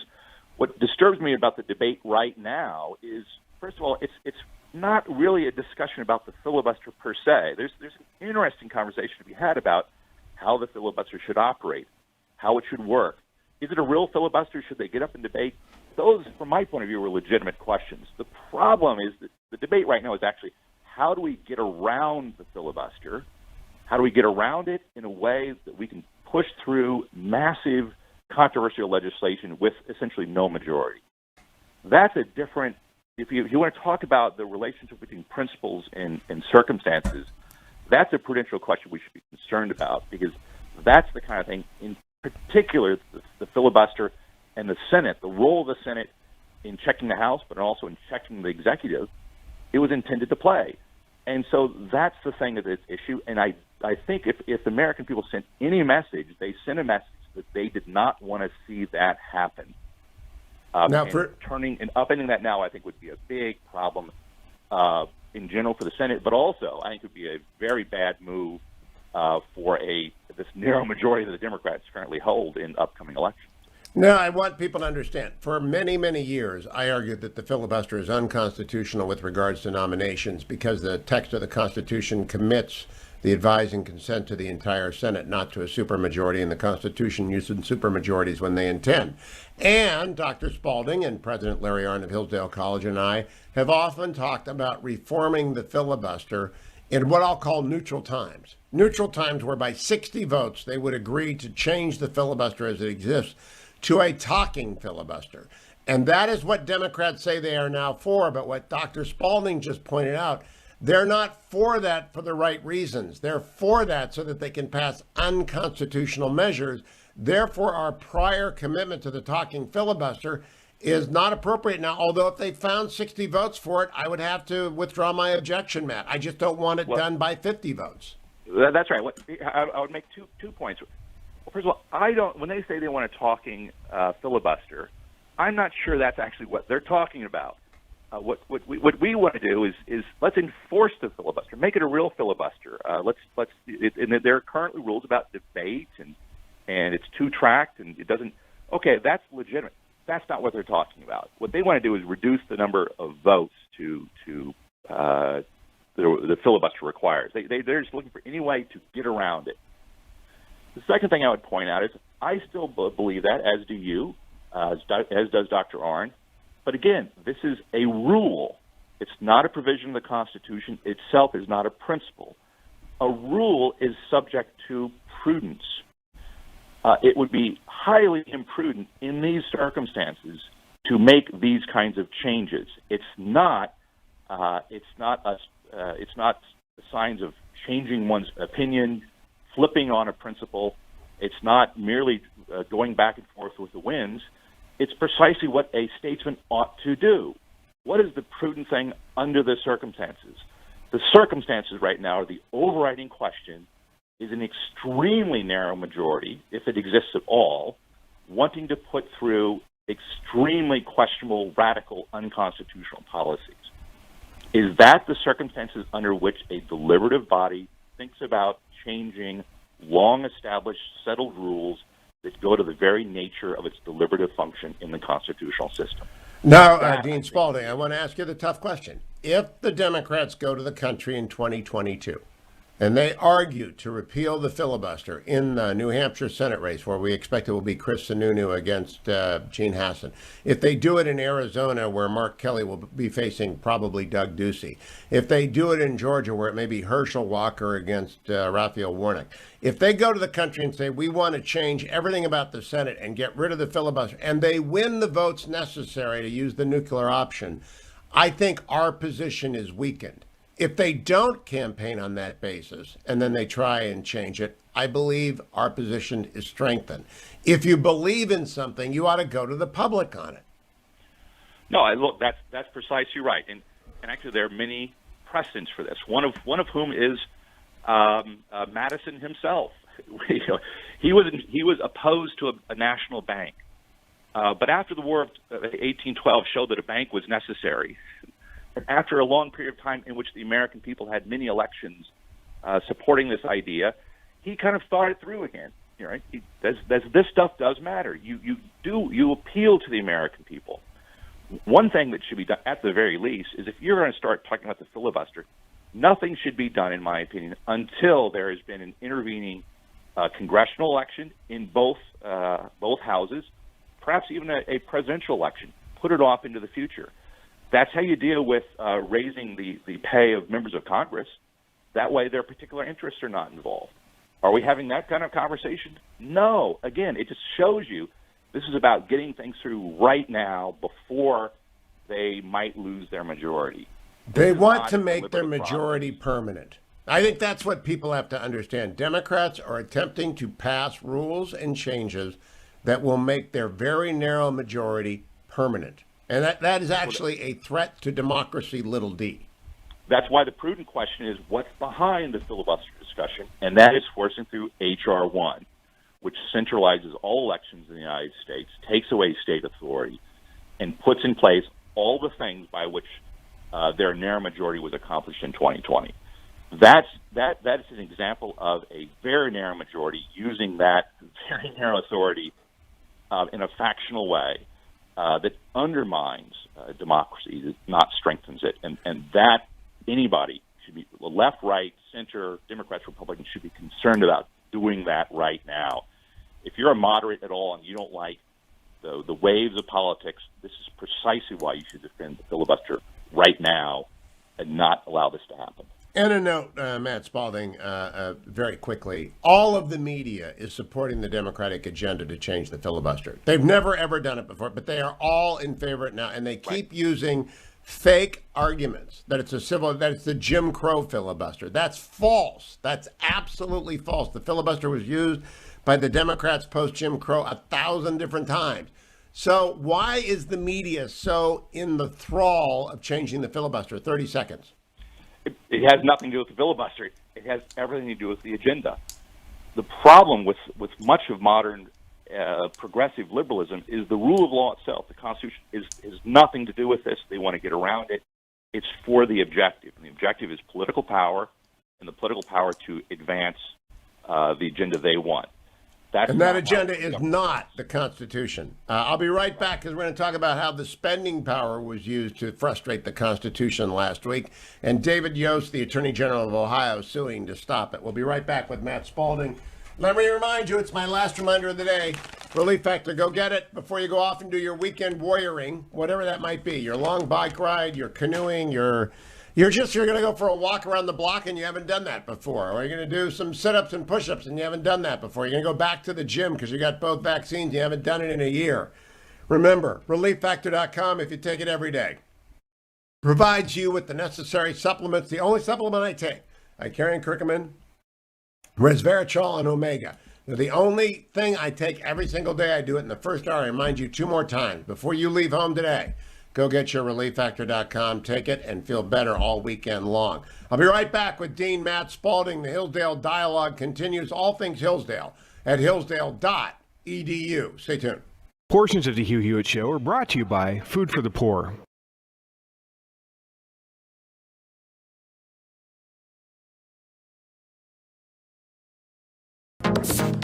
Trending now on America First with Sebastian Gorka.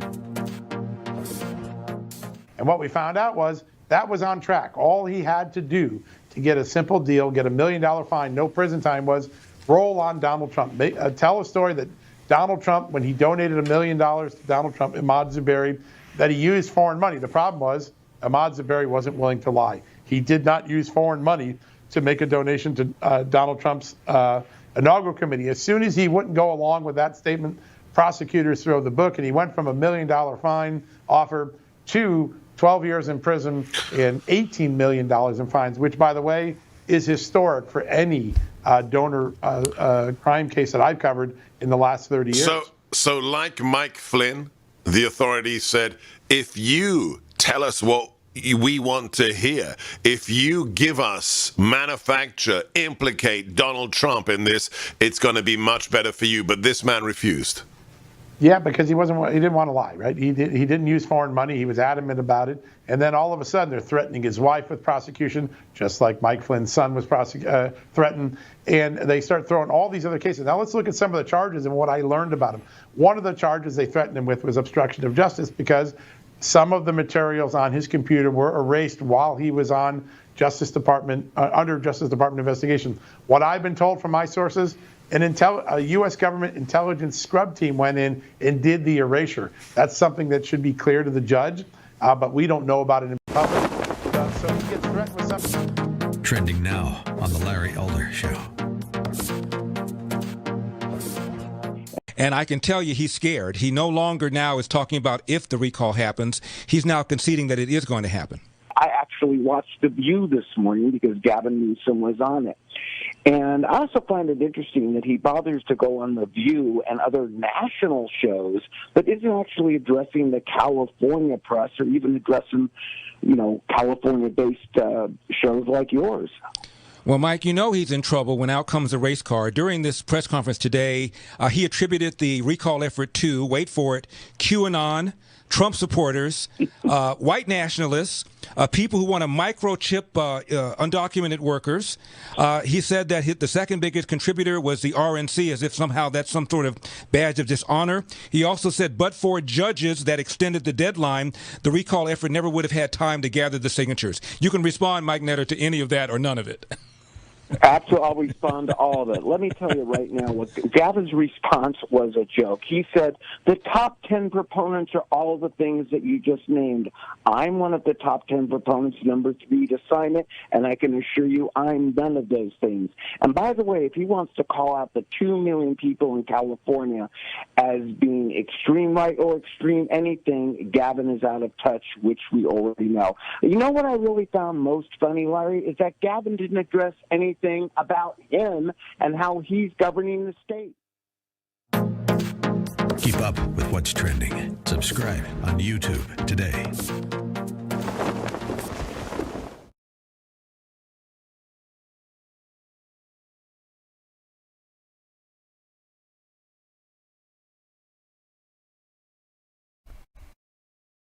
Welcome back, America. It's Hugh Hewitt. The Hillsdale Dialogue is underway. My guest this week is Dean Matt Spalding, who helms the Graduate School of Hillsdale in Washington, D.C. All things Hillsdale, including an application for the graduate school, are found at hillsdale.edu. Matt Spalding, the Constitution sets up a federal government of limited and enumerated powers. That means every power the federal government has is specified in Article 1. One of those powers is it may spend money. But we know from constitutional law, from the decision of the Supreme Court, the Congress may not attach unconstitutional conditions to the spending. For example, they can't say, here's $1 trillion, but you have to close the newspapers in your state. Here's $2 trillion, but you have to ban a particular religion. They can't do that because the Constitution guarantees those rights. One of the rights that is guaranteed in the Constitution is the right for people to be free in their ability to cut taxes, for state governments to cut taxes. The Congress just passed the stimulus, $2 trillion, on the condition that the states taking the money not cut their taxes. Ohio Attorney General sued yesterday. David Yost brought a lawsuit. What do you make of his lawsuit to enjoin that condition on the expenditure of the stimulus money? This is a great lawsuit. And just to underscore everything you just said here, and to reach back to our previous conversations, you've got a very narrow majority operating here, and it didn't flip any state houses, which means the state houses, they're actually rolling or have 3 more state houses than they did before. They're as strong as ever. One of the broad questions is when a majority, in this case a very narrow majority, oversteps the Constitution, what do you do about it? What do you do about it? Well, one bad idea, which is oftentimes floating around in our history, didn't go the right way, was nullification. John C. Calhoun, you nullify laws. The better answer, the one that Madison recommended, is something called to interpose, which said that states especially should use the powers they have to challenge what the federal government is doing. And we got great examples of that. The one here in Ohio, and if we get to it, the one coming out of Texas and Montana. But here, you've got this is a classic challenge having to do with the federal and the state governments. This is a federalism case. The Biden administration's $1.9 trillion stimulus, it's hard to say that word even, included a bunch of money for states. They say you can take this money only if you don't raise your taxes. Cut your taxes. Only if you don't cut your taxes. We oftentimes focus on the spending clause about what Congress can spend money on. We love to have those debates. We oftentimes ignore the opposite side, which is how their spending affects the states. There's an extremely well-established constitutional principle, well-established for a long period, including by Chief Justice Roberts, which is the federal government cannot use its spending power it doesn't confer an ability to force the states to govern as they would like them to govern. You can't commandeer the states to do things for you. Or, as Chief Justice Roberts says, you can't dragoon them into doing your will. And that's precisely what's going on here. So this is actually a very good case that he's brought, because one of the powers that the state legislatures have, and they will defend to the death, is their own ability to set their tax policies. Yes. And the federal government can't use that. And note that there's a period in which this would affect, and it actually goes right up to the next presidential election. This is just a blatantly political move on the Biden administration's part to prevent states from cutting their taxes, which might have a bad political effect on the future of the Biden administration. And let's sneak in the other one as well, Matt.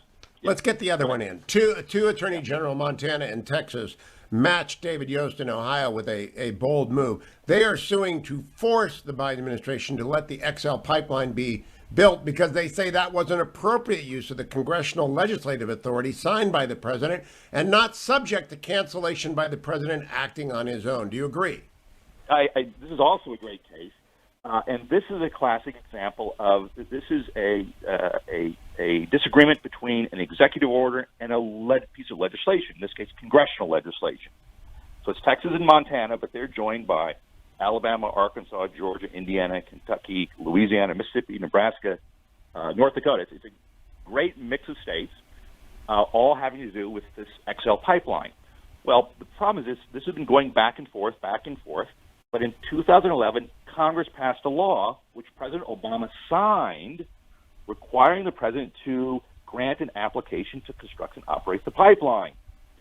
If the president didn't say within 60 days that this was not in the national interest, that would go ahead and occur. It would operate by law itself.